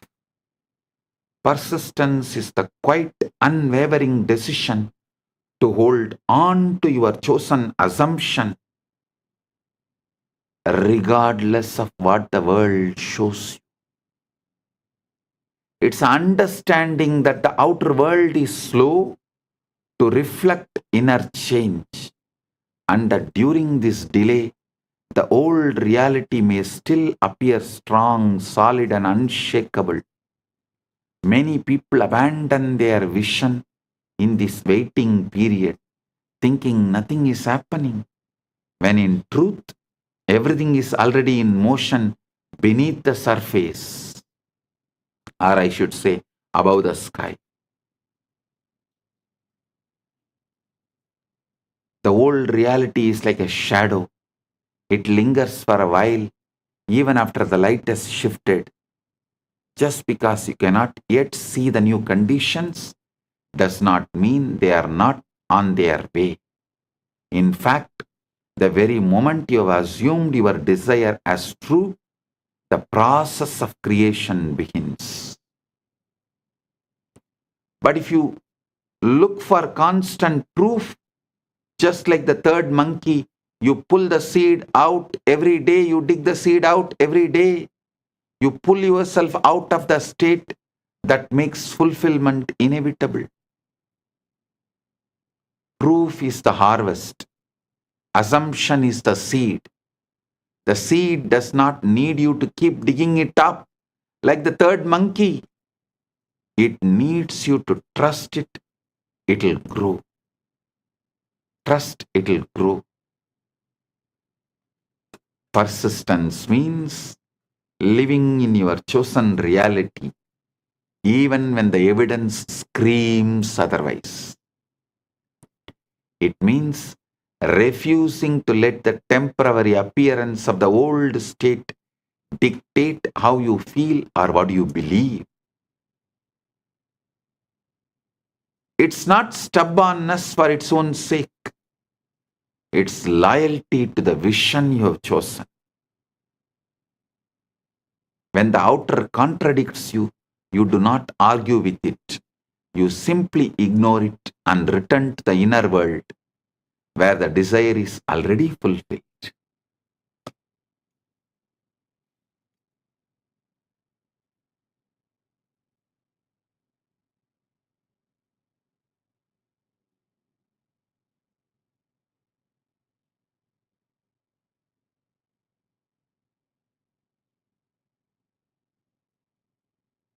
Movement is happening unseen.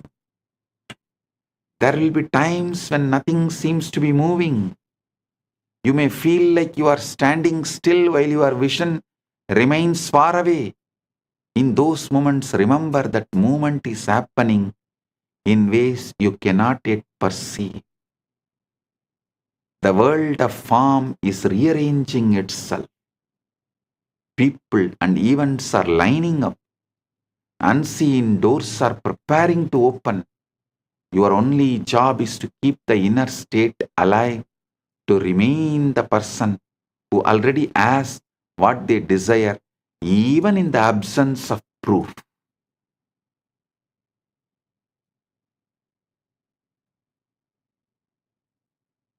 Have conscious decision, will, faith. It will make time irrelevant.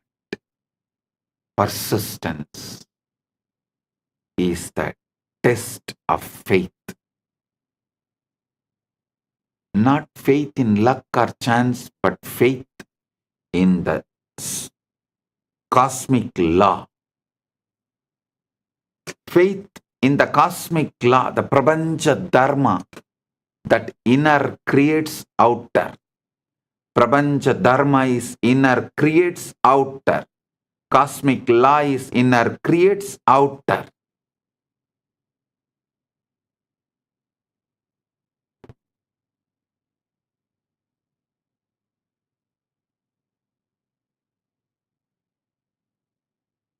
If you know this to be true, there is no reason to give in to impatience or doubt. Time becomes irrelevant because the outcome is certain. The only variable is whether you will hold your assumption long enough for it to solidify into fact.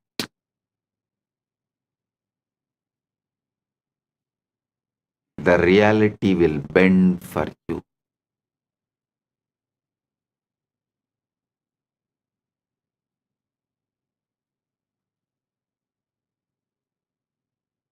When you persist, you become unshakable. You no longer chase proof because you understand it must appear. You stop measuring your progress by what is visible and start measuring it by your ability to remain in the state you have chosen. And then one day, the world bends to your assumption so naturally that it feels as if it could have never been in any other way. The old reality fades like a dream and the new one stands before you, not because you demanded proof, but because you persisted until proof had no choice but to arrive. 10 years before I declared, maybe 15 years before, universe has no choice but to follow me. If you remember that satsang, that declaration, see what Paramashiva manifested as this being. See what Paramashiva has manifested to demonstrate it to all of you.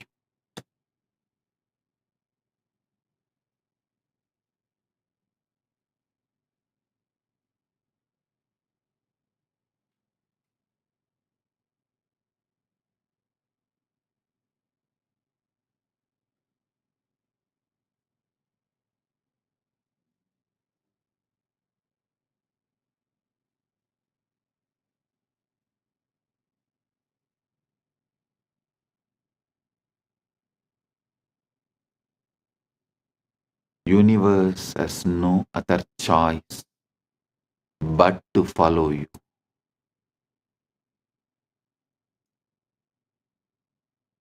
In the end, the power to transform your life lies not in reacting to what you see, but in mastering what you assume.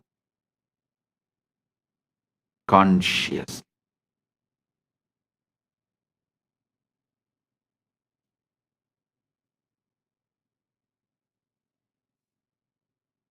Reality as it stands today is nothing more than the echo of the past beliefs, a delayed reflection of the states you no longer need to accept.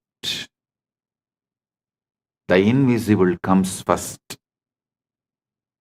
For every change begins in the unseen realm of thought and feeling by assuming as if your desire is already done, silencing the outer voices living in the end daily,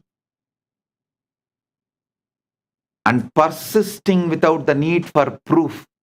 You position yourself as the true manifester, creator of your experience and life. The world may resist at first. The illusion of the old may seem stubborn. But if you hold your assumption with the faith and persistence, reality will bend. It always does.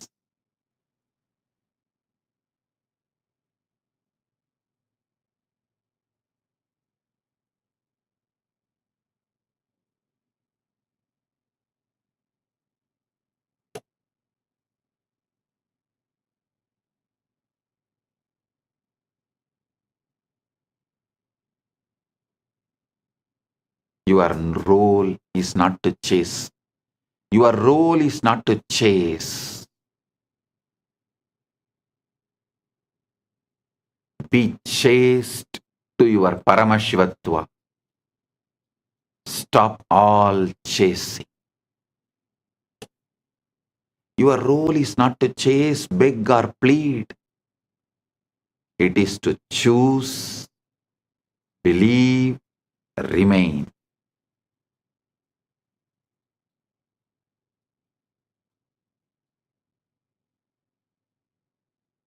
Stop, chase, beg, plead. Start, choose, chaste, believe, remain, persistence. The inner must be honored before the outer can reflect it. If the aham is aligned, puram follows. If agam is aligned, iham follows. If agam is aligned, iham and param all follows. And the moment you live from your chosen state,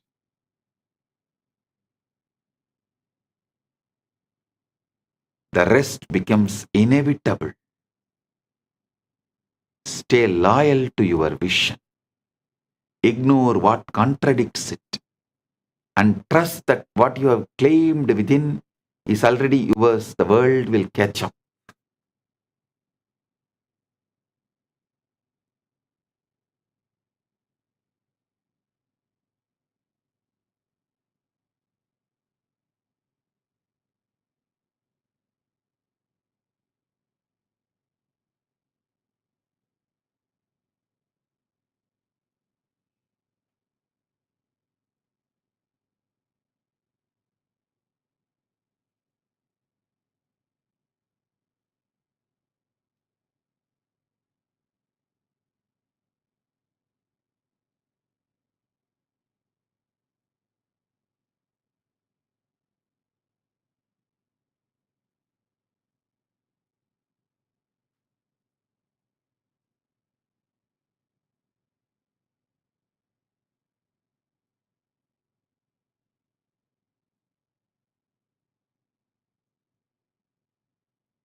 Today, I want you to breathe as Paramashiva.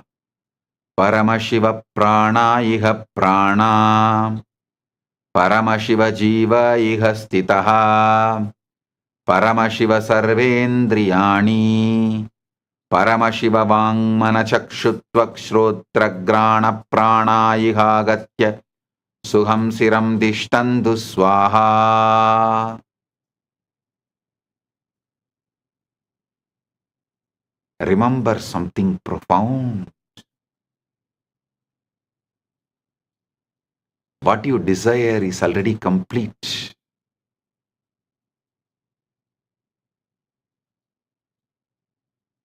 Not being prepared, not slowly forming, but finished, fully formed in the unseen, waiting for you to meet it.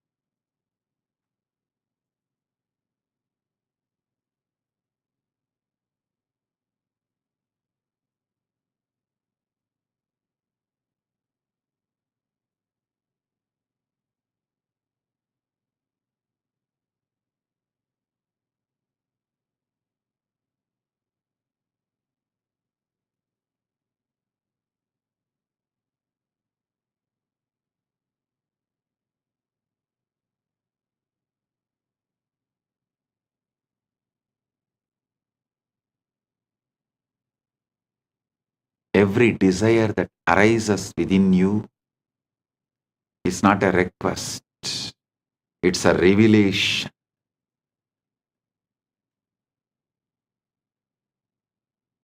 It reveals what already exists for you in a higher dimension. You are not trying to create anything. You are only awakening what has already been created for you. Close your eyes for a moment and imagine the version of you who already has what you want. The relationship, the abundance, the health, the success, the peace. That version. Feel that version. Become that version consciously. Because the moment you do, your world must obey.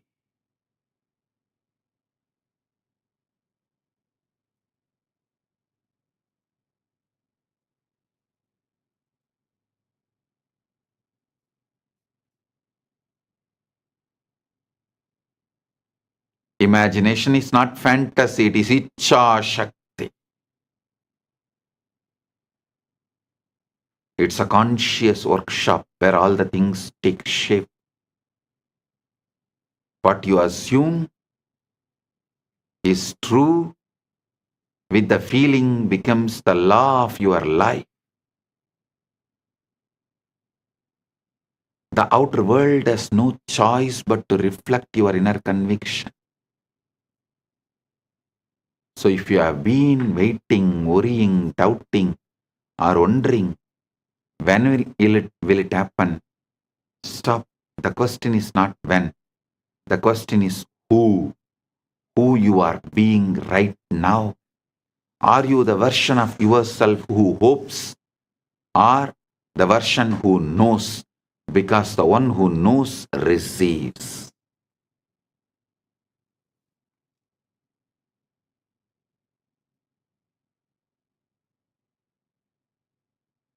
There is a point in your journey where you stop praying from lack and start declaring from the fulfillment. Where you stop asking and start accepting. Where you stop begging and begin embodying. This is when everything shifts. When the bridge of events begins to unfold. Hear me clearly. Your manifestation has already entered your reality. The moment I gave you Shaktipada, it has entered your reality.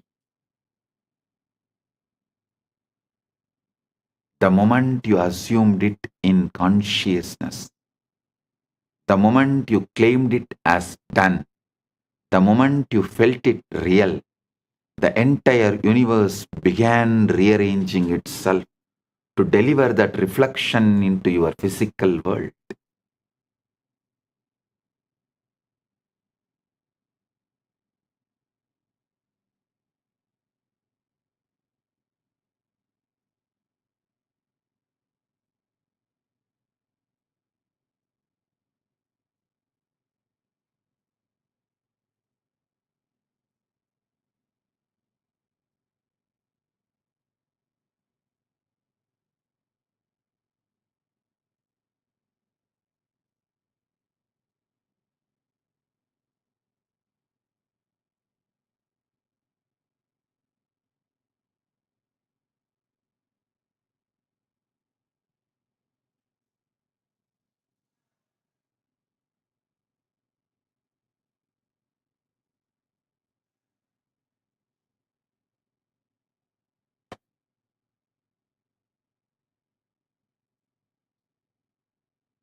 Hear me clearly. Your manifestation has already entered your reality. The moment you assumed it in your consciousness, the moment you claimed it is done, the moment I initiated you, the moment you felt it real, the entire universe began rearranging itself to deliver that reflection into your physical world.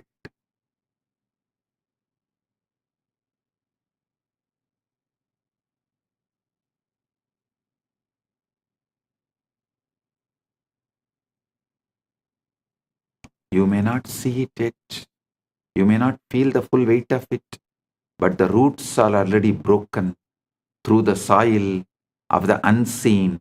The evidence is moving towards you. The people, the opportunities, the alignments, the timing, it's all being orchestrated with precision.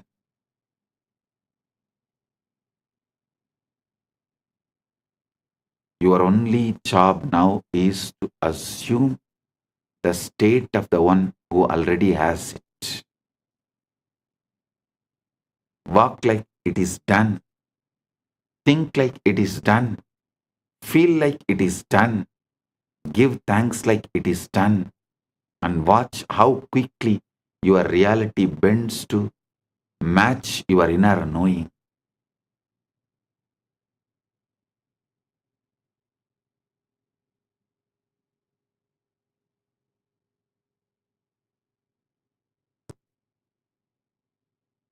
Do not chase, do not force, do not doubt. You do not manifest by effort, you manifest by identity.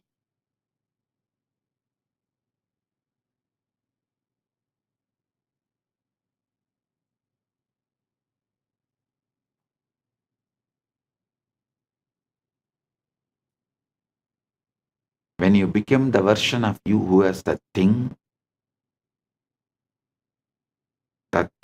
has no choice but to appear. So today, let this truth settle deep within you. It is done, already done, completed, finished. All you are doing now is aligning, receiving, stepping into the version of reality that has been waiting for you all along.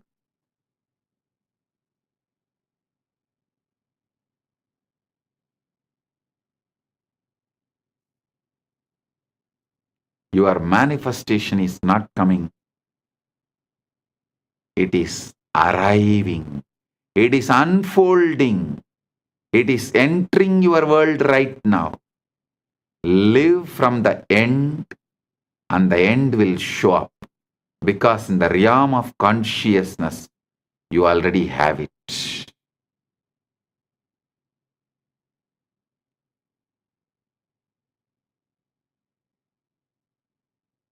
Icha Shakti is creation.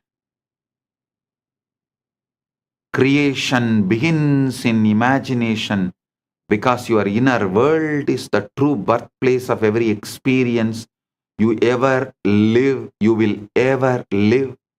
Long before something becomes visible, long before it enters in the physical dimension, it first exists as an idea, a picture, a feeling, an inner assumption. Your imagination is not a passive daydreaming tool.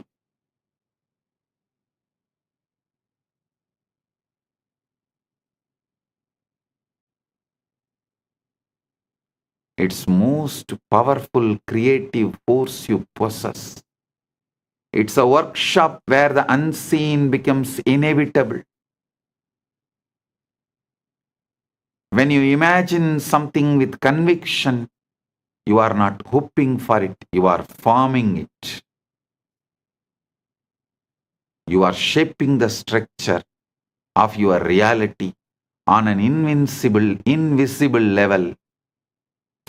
Everything you have ever experienced began as an image within someone's mind. Every home, every invention, every relationship, every achievement, every breakthrough, all of it existed in imagination before existed in matter.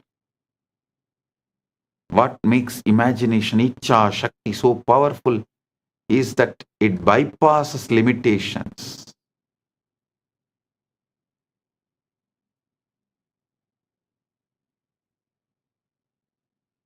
It does not ask, how will this happen? It does not require physical proof. It does not need permission, resources, or validation. Imagination, simply it creates. It generates the end result instantly with no resistance, no delay, no obstacle. This is quantum entanglement. This is quantum enlightenment. The moment you hold that inner picture with feeling, inner dialogue, emotional baseline, energetic posture, you give it life. You breathe energy into it. You breathe prana into it. You begin a chain reaction that the physical world must eventually follow. Your outer world is not independent of you. It's a mirror. It reflects the assumptions you persistently hold within. When you imagine with conviction, you are not merely fantasizing. You are instructing the universe. You are sending out a blueprint of reality you expect to experience.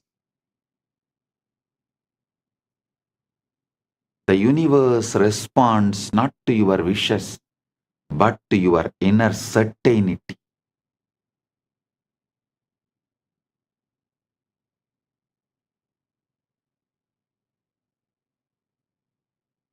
It never mirrors what you want, it mirrors what you know to be true in imagination.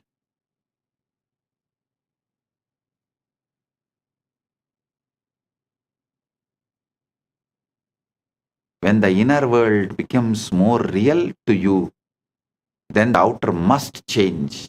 It has no choice because it is the effect, not the cause. This is why Icha Shakti must be felt. A picture without emotion is just a thought, but a picture infused with a belief, gratitude, and felt completion becomes a creative command. Icha Shakti.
Icha Shakti is magnet. Feeling is the energy that turns an inner image into a physical manifestation.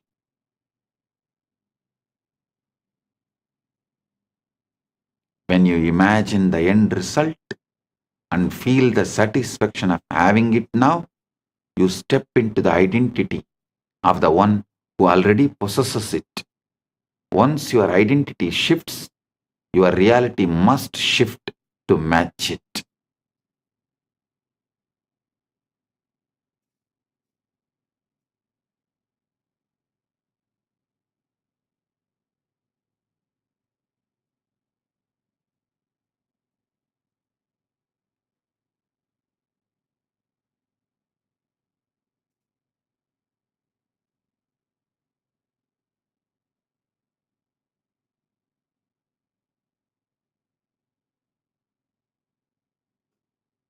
The ultimate truth is that Icha Shakti frees you from the constraints of time.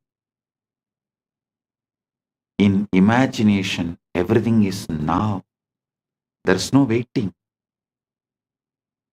no distance, no separation between you and your desire. You can experience the end in perfect detail, the sounds, the emotions, the surroundings, the reactions, and the moment you do, you claim it as yours.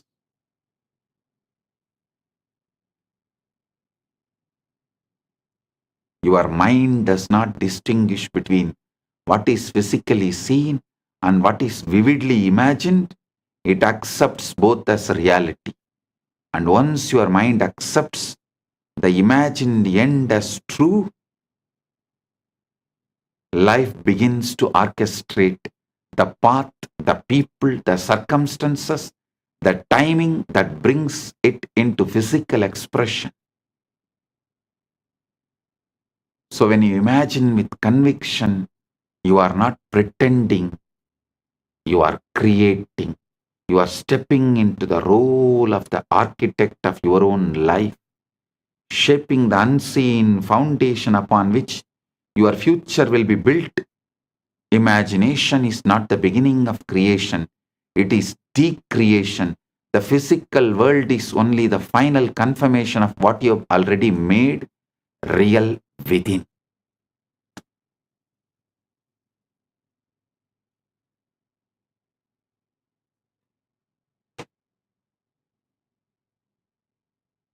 So, sit as Paramashiva, live as Paramashiva, be Paramashiva, behave as Paramashiva, being as Paramashiva, living as Paramashiva, radiating as Paramashiva, manifesting everything as you want right now.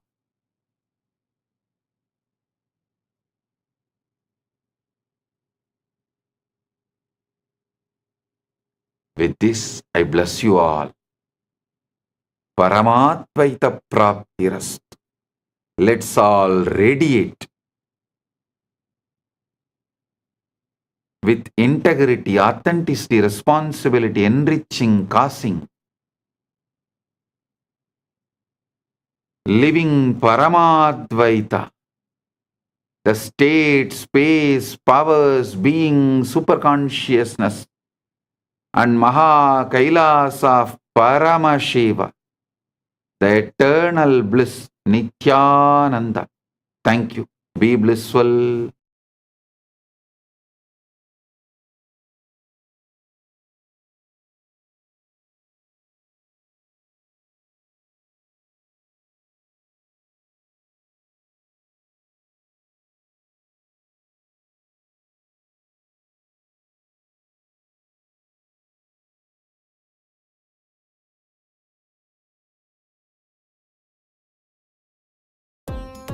Nityanandam, thank you for watching, and if you found the video enlightening, Please give it a like, share it with your loved ones, and subscribe to stay connected with us.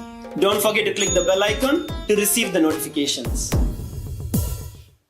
If you consciously repeat, you are the ultimate mind. Society is struggling very hard to brainwash you and make you believe that you are. I am telling you, in 10 years you will see half of the humanity will renounce, whether it's the food, shelter, clothes, money, all the basic needs, everything. The traditional system built after the Second World War is going to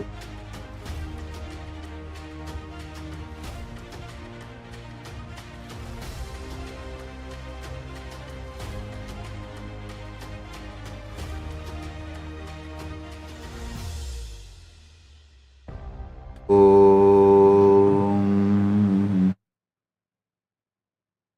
Nityanandeshwara Paramashiva Samarambam Nityanandeshwari Paramashakti Madhyamam Asmadacharya Paryantam Vande Guru Paramparam.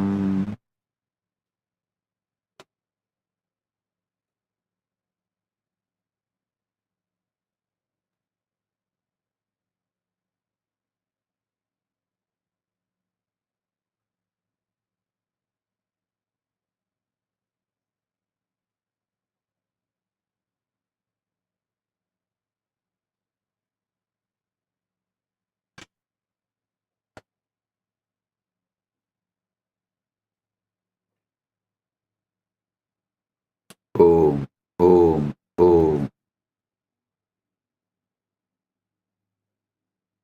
I welcome all of you with my love and blessings.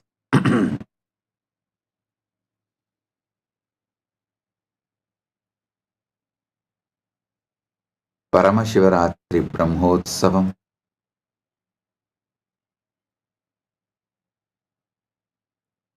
third day,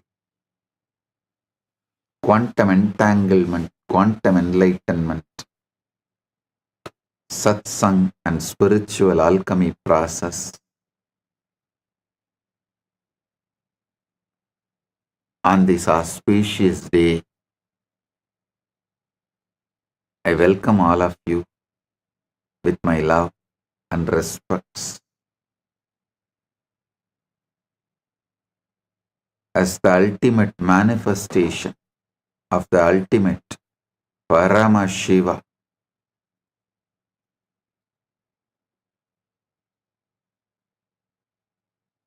I bless you all with Paramadvaita.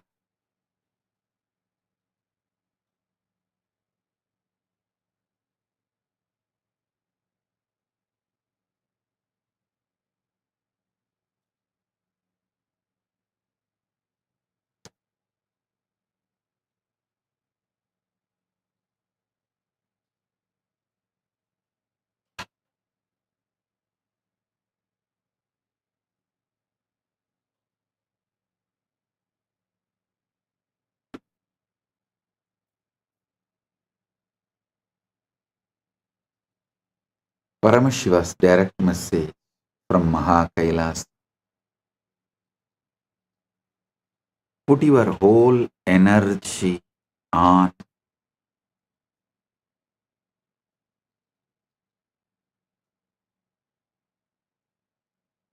your being, inner space,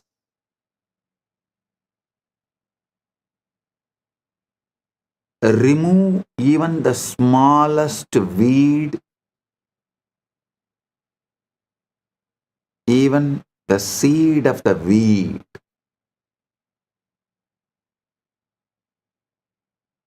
Keep the insight, inner space, aham, complete, perfect,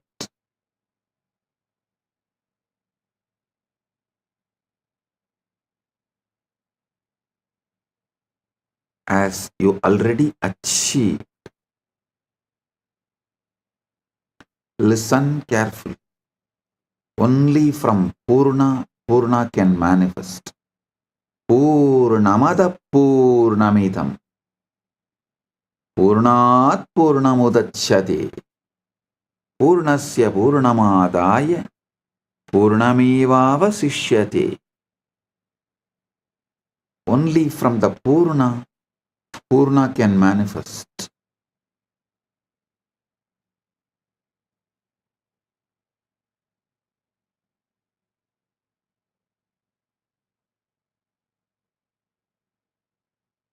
I'll give you basic cosmic law, Prabanja Dharma.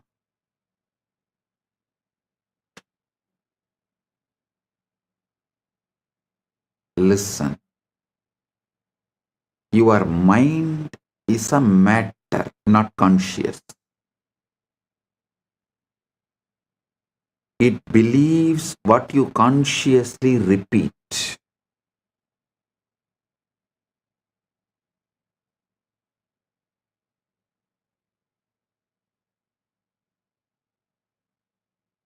What you consciously repeat, mind will simply believe.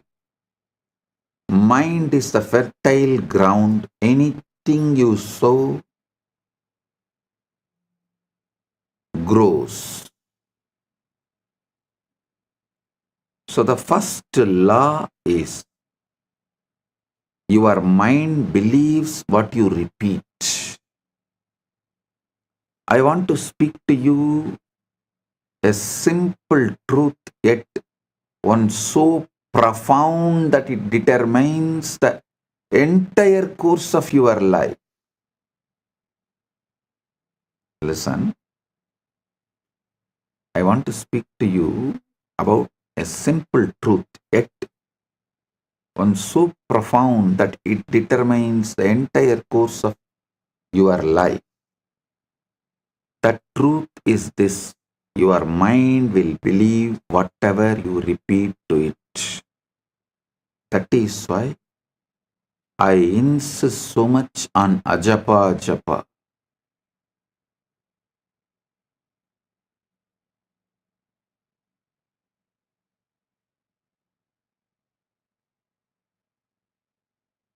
Many who does not know the science of consciousness, law of cosmos, who knows only about mind, superficially about the subconscious, unconscious, all these false categorization of small knowledge, incomplete knowledge. People know only those few things. They try to stop you repeating anything, trying to tell, oh, it's like a self-hypnotizing, oh, it is wrong, you become dull. No. Listen.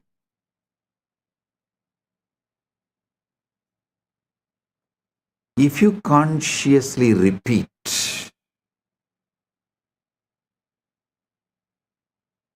you are the ultimate, mind simply believes it.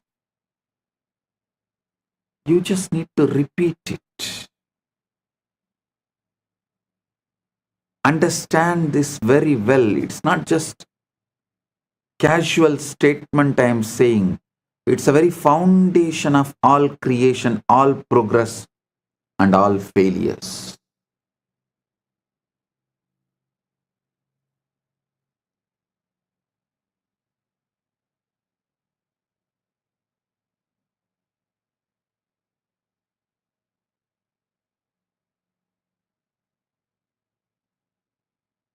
We always believe the materialistic society makes us believe, forces us to believe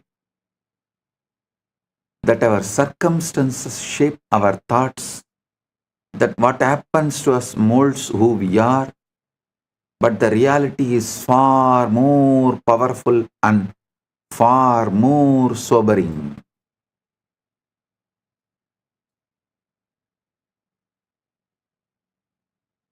in the modern day, many countries have started legally forcing you to believe only the external situation can decide your internal mood.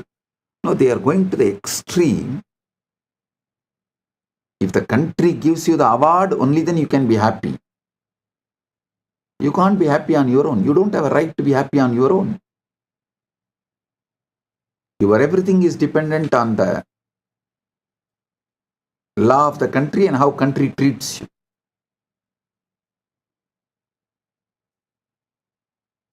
One thing I am happy.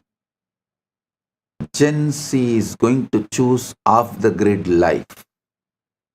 They are not going to be hooked anymore to the grid. I am telling you, in 10 years you will see half of the humanity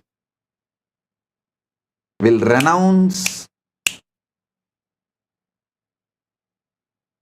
the grid-centric life and will start living off the grid life.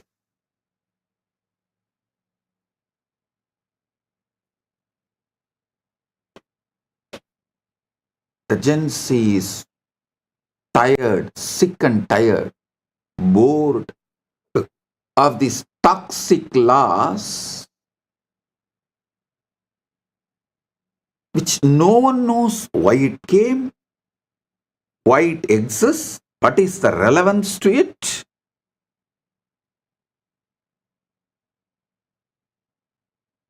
Gen Z is not going to take it.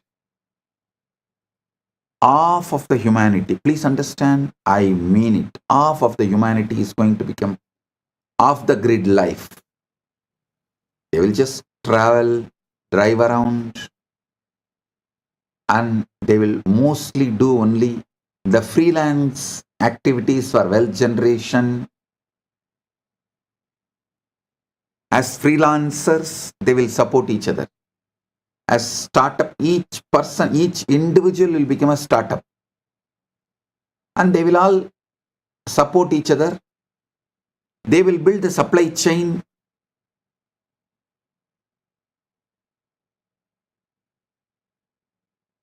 Whether it's a food, shelter, clothes, money, all the basic needs, everything. The traditional system built after the Second World War is going to collapse due to the AI revolution. The new world order is going to evolve. Mainly, it is going to be off the grid life. Most of the countries will lose the idea of border. Means any human being will be able to travel to any country, live, work as long as they want. The off-the-grid life is going to be welcomed by almost all countries.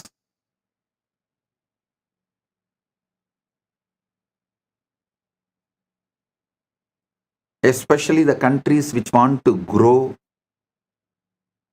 which stands for humanism, which is more pro-humans based.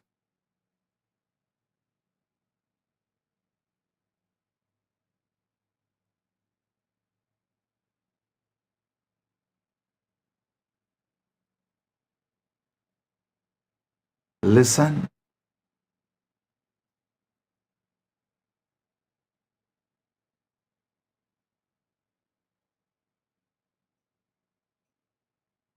Society is struggling very hard to brainwash you and make you believe that your circumstances shape your thoughts.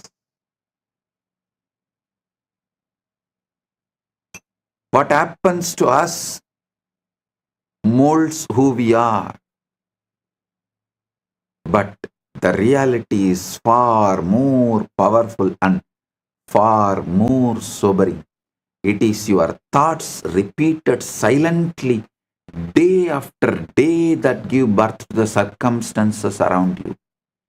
Your inner repetitions are not idle murmurs, they are blueprints for the life you are building. They are blueprints for the life you are building. The silent phrases you murmur to yourself when you are alone and the quiet assumptions you make about yourself and your future are the architects of your world.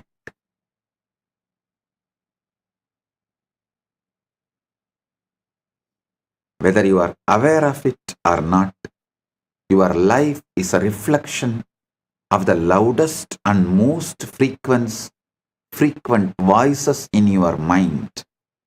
Every man, every woman, every child becomes nothing more or less than the sum total of their most persistent thoughts. In all indigenous traditions, indigenous civilizations,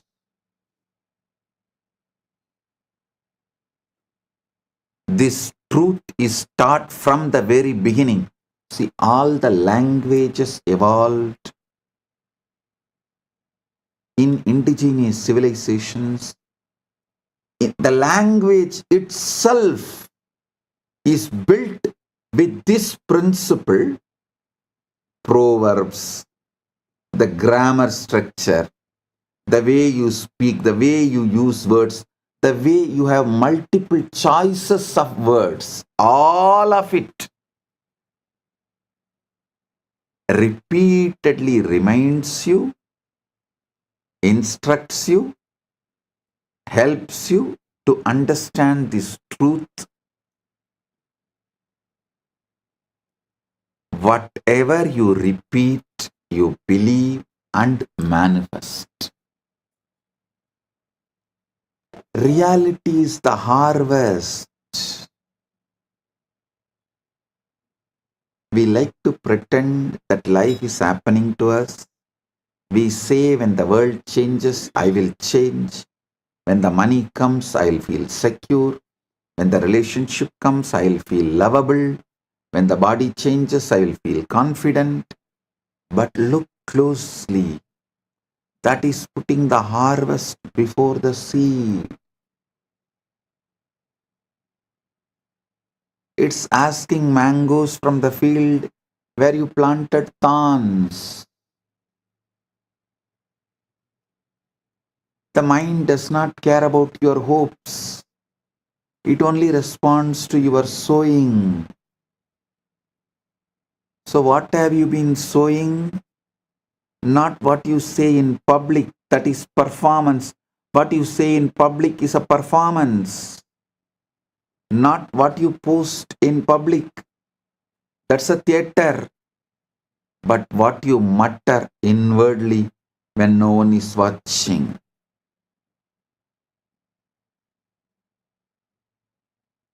What you mutter inwardly when no one is watching. Those little sentences, those private conclusions, those unconscious refrains. I'm not enough. This won't work. I always lose. People don't value me. I am stuck. Those which you repeat need to be cleared.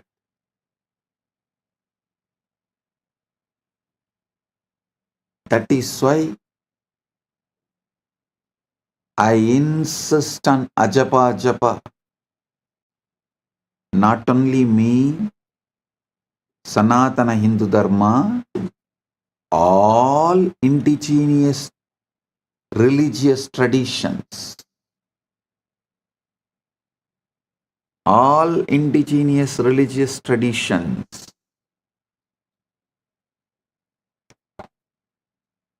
repeatedly tell you to repeat the right things consciously. So your mind starts believing it and building it and manifesting it. your mind will believe whatever you repeat to it. Not because your mind is stupid, not because you are gullible, but because mind by its very nature is soil. And soil has no ideology. Soil has no argument. Soil does not hold a parliament to decide whether the seed is worthy or not. Soil receives. And in the same way, your mind receives again and again whatever you drop into it with repetition. Your mind is the soil, words are the seed, reality is the harvest. That's it. Your mind is the soil, words are the seeds, reality is the harvest. I am the farmer who have come here to grow your ultimate. The ancient rishis knew this. So they gave you a technology, japa, repetition. Not because God needs reminding, but because you need reminding. People try to come and ask me, Swamiji, does the God count only based on God count how many japa I do? Only based on my japa, He will bless me. Relax. Anytime people come and tell me, if I do only 10,000 japa, God will bless me. It means God is sitting and counting how many japa am I doing. He does not need your japa. He does not need your reminding or your repetition, but you do.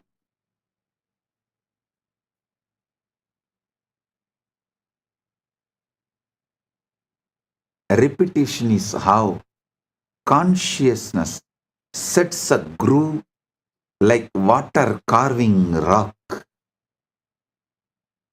How the Ganga carves rock.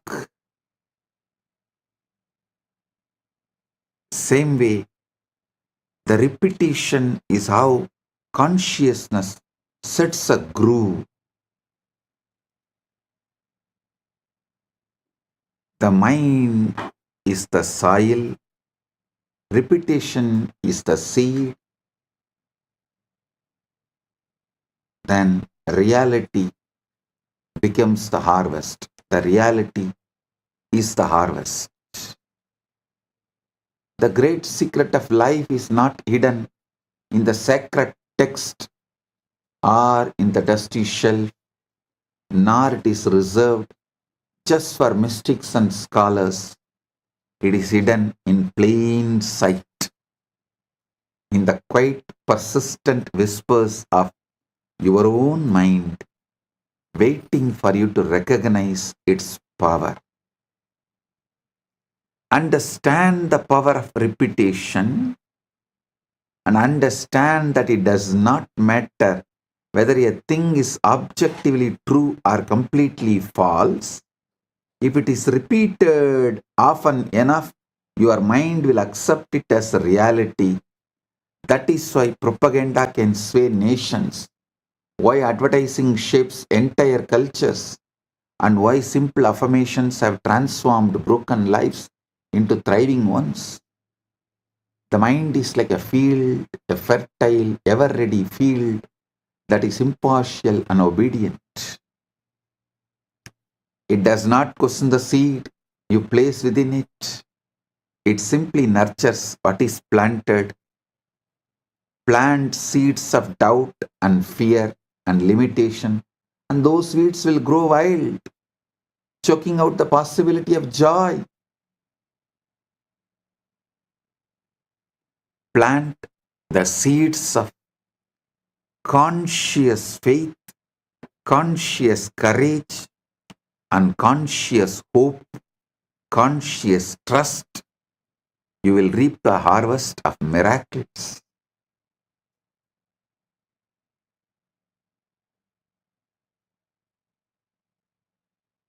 The soil does not care whether you plant thorns or roses. it will simply multiply what you give it. So too with your mind. It is never the soil that decides the crop. It's always the seed, and the seed is a thought you choose to repeat.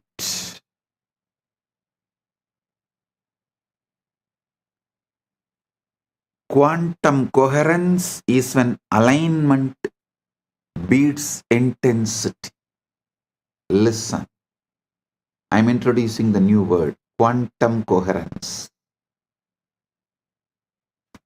If we borrow the phrase coherence, we can say that coherence is what happens when your inner system stops contradicting itself. Coherence is when thought, feeling, identity, and action point in one direction and stop cancelling each other out. Coherence is not emotional excitement, it's an inner order. This is the most important thing you should know. Coherence is not emotional excitement, it is inner order. Devotion is not emotional excitement, it is inner order. From that inner order, you start celebrating life, God, yourself, Guru, everything. That is devotion.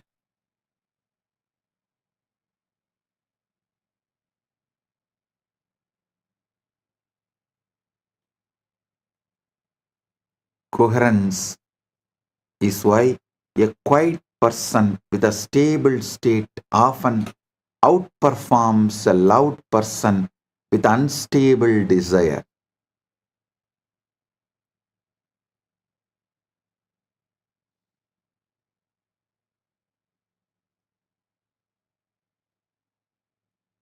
The universe does not respond to pleading, it responds to state.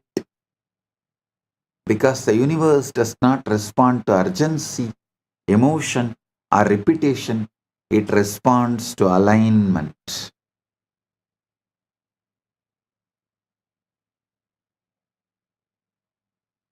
Most people ask constantly but receive little, while others ask once quietly and watch reality rearrange itself around that request. The difference is never desire, it is position. To ask correctly is not to plead, it is to assume. The universe does not evaluate requests, it reflects the states. The state from which you ask determines the answer that arrives. This is why so many prayers feel unanswered. They are spoken from longing rather than ownership. They are voiced from awareness of absence rather than consciousness of fulfillment. The universe gives you whatever you ask. Whatever you ask for when you are asking is indistinguishable from acceptance. You do not ask with words alone. You ask with the feeling, with the identity, with the quiet posture of the mind. Your energetic posture as not just your inner dialogue, emotional baseline, your energetic posture as. So understand,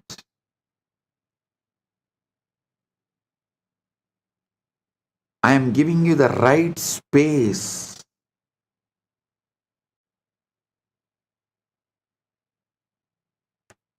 Where manifesting and praying is one and the same.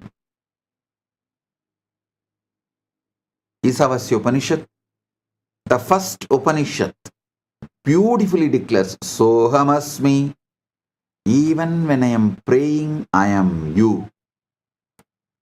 I am praying to me who already achieved it, who already has it. I am praying to me who already has it to manifest it. Pushanye karshe yama surya prajavatya vyuharasmin samuha teja yatte rupam kalyanatamam datte pashyami yo savasau purusha sohamasmi. Every moment you are asking something. You are asking for something, whether intentionally or not. Your emotional tone is a request. Your self-concept is a request. Your inner dialogue is a request. And the universe answers faithfully. Most people believe the universe withholds, but it does not. It just echoes. It doesn't withhold.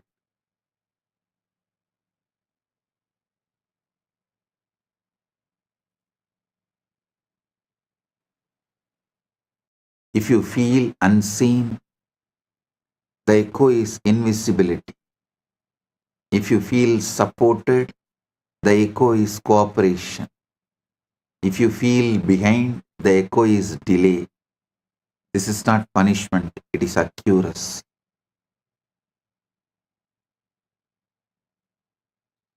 Watching is doubt in disguise.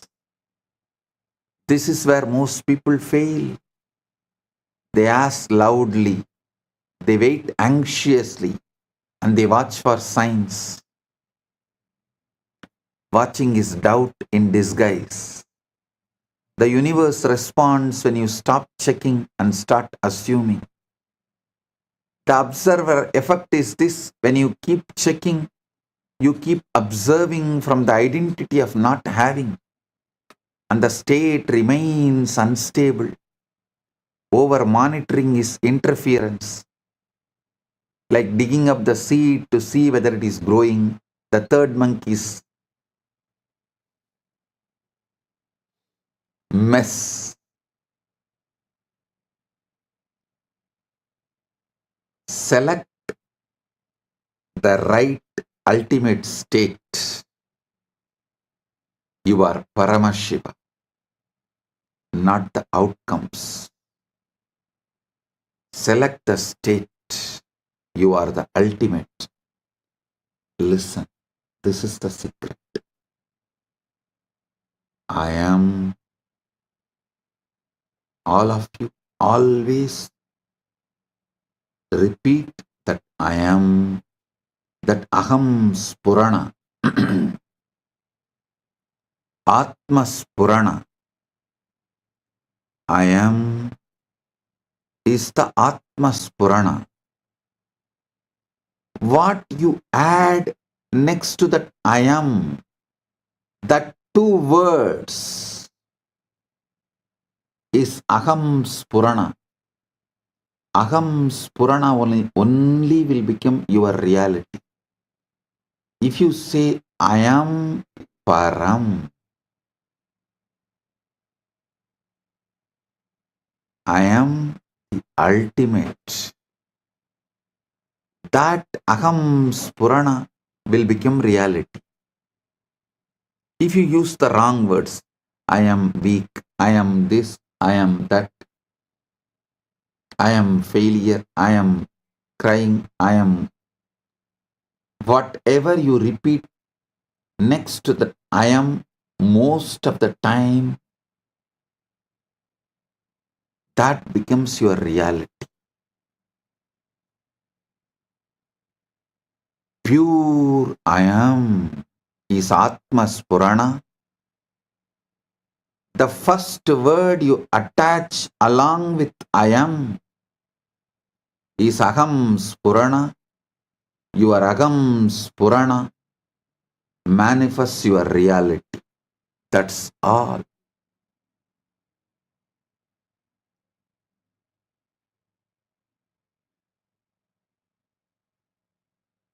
If your aham spurana is I am the ultimate, I am param, aham brahmas,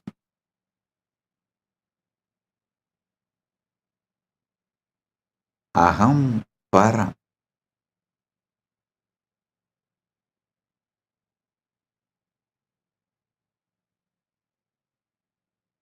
Make this as your aham spurana. Let Mahavakya become your aham spurana. Select the state, not the outcome. So the question is never why it is not working. The question is from what state I am asking.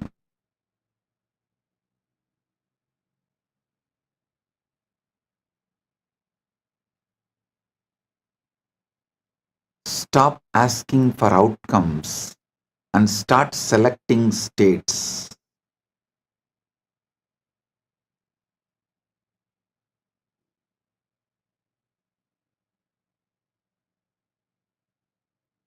Outcomes are unstable when the state beneath them is unstable.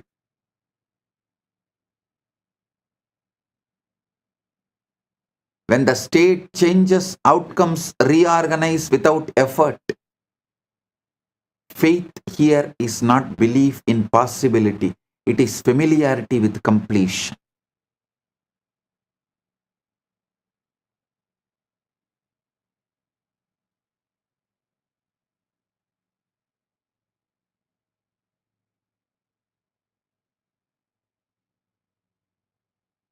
Expectation is not hope, it is calm readiness. Assumption is the method. Using the Icha Shakti is the method.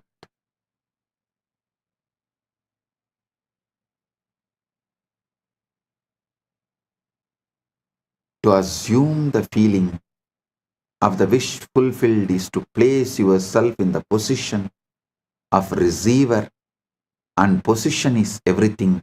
You cannot receive what you are still reaching for. The hand that is open to receive is not clenched in grasping. I am telling you the truth as it is.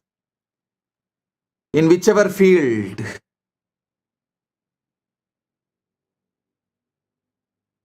I have just put the seed to Paramashiva and relaxed, he just manifested.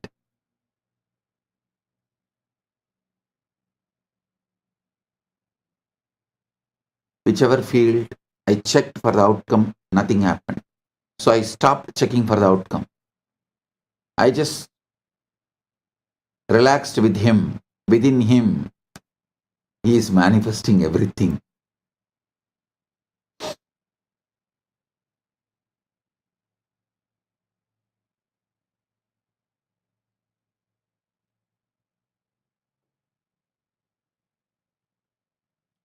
Listen to this great truth. Yasmad anugraham labdva mahadajnanam mutsrujet tasmai Sri Desikentraya namaschavishta siddhaye. By receiving the Guru's grace, one throws away great ignorance, and that Guru bestows all desired fulfillments. Abhishta siddhaye.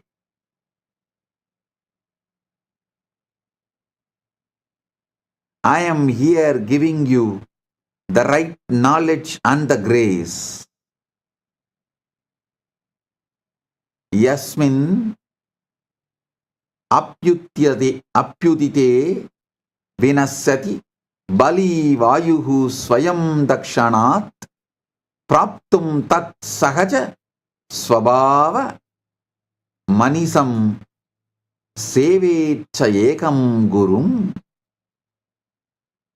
When Guru's grace arises, even powerful obstacles dissolve instantly.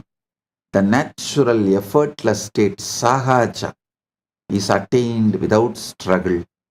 Therefore, serve only that Guru. Listen. I am not asking you to serve me also.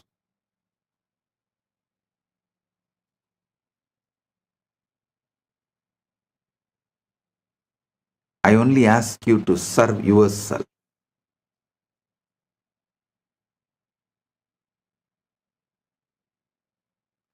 Hold on.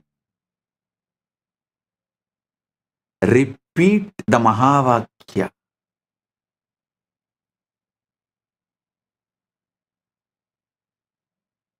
Consciously repeat it. And know that this is the truth. Mahavakya is the truth. Everything else will collapse. The settled state is the signature of completion. Enter the state of already having, Purna. This does not require imagination that feels forced or dramatic. It requires familiarity. Guru gives you that familiarity. Ask yourself, how would I feel if this were already settled? Not excited, not relieved, but settled. You would feel just settled. That feeling is the key. The universe responds to settled states, the Paramashanta state. Settled states indicate completion. When you feel settled about something, you stop talking about it internally. You stop arguing with it. You stop planning around its absence. And the universe mirrors that settlement. This is why gratitude works so reliably. Gratitude assumes receipt. And to be thankful is to acknowledge the arrival. Give thanks in all things, not after. Gratitude is not politeness, it is positioning. When you give thanks for what you desire as though it were present, you move yourself into the state that produces it. This is not pretending, this is aligning.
The subconscious accepts experience and repetition makes it normal. The subconscious does not know future or past. It knows experience. Whatever is experienced inwardly with feeling is accepted as a fact.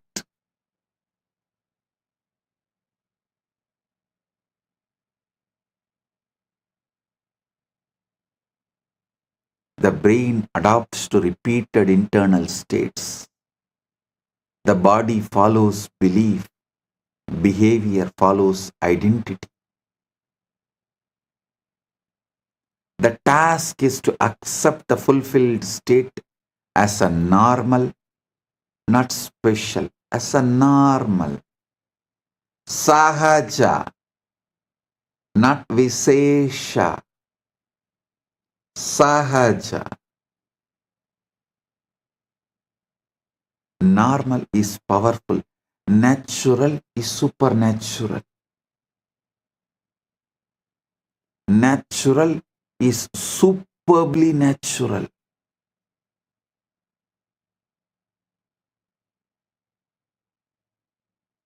Because the subconscious accepts what feels normal and rejects what feels Visesha or extreme. Listen carefully.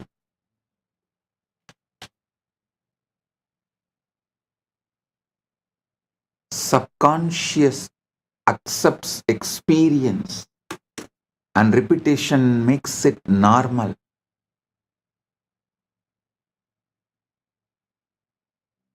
Listen. Shanta and Bhakti. Stability and love are identities before they are events. A man desired stability in his life, asked constantly, worried daily, and nothing changed.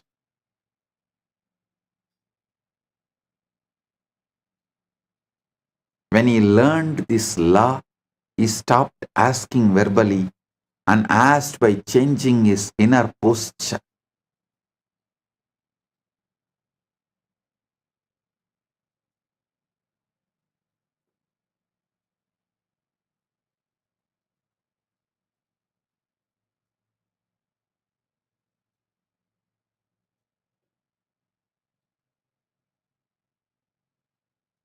He assumed steadiness, spoke inwardly as someone supported, planned as someone resourced, and rested as someone safe. Life responded with opportunities that matched his new state, and he did not chase them, they appeared. A woman desired love and imagined scenes that felt distant, and her body rejected them. She shifted the approach and asked for love by becoming receptive, calm, open, unprotected. That state drew connection naturally. The universe did not give her what she wanted, it gave her what she was. This is always the case. The universe does not respond to desire, it responds to identity. If you want to ask correctly, you must ask from being, not wanting.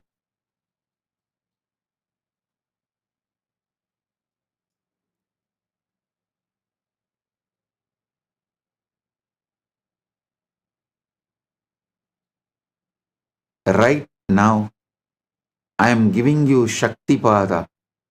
Sit and experience, feel Purna, complete. You are fulfilled fully in your health as you want the best body, wealth as you want all the things precisely, not vaguely, precisely. Relationship, you are fulfilled exactly as you want. Knowledge, you have all the knowledge you need. And you are the ultimate, the enlightenment, pure paramukti. You have it, you are radiating it.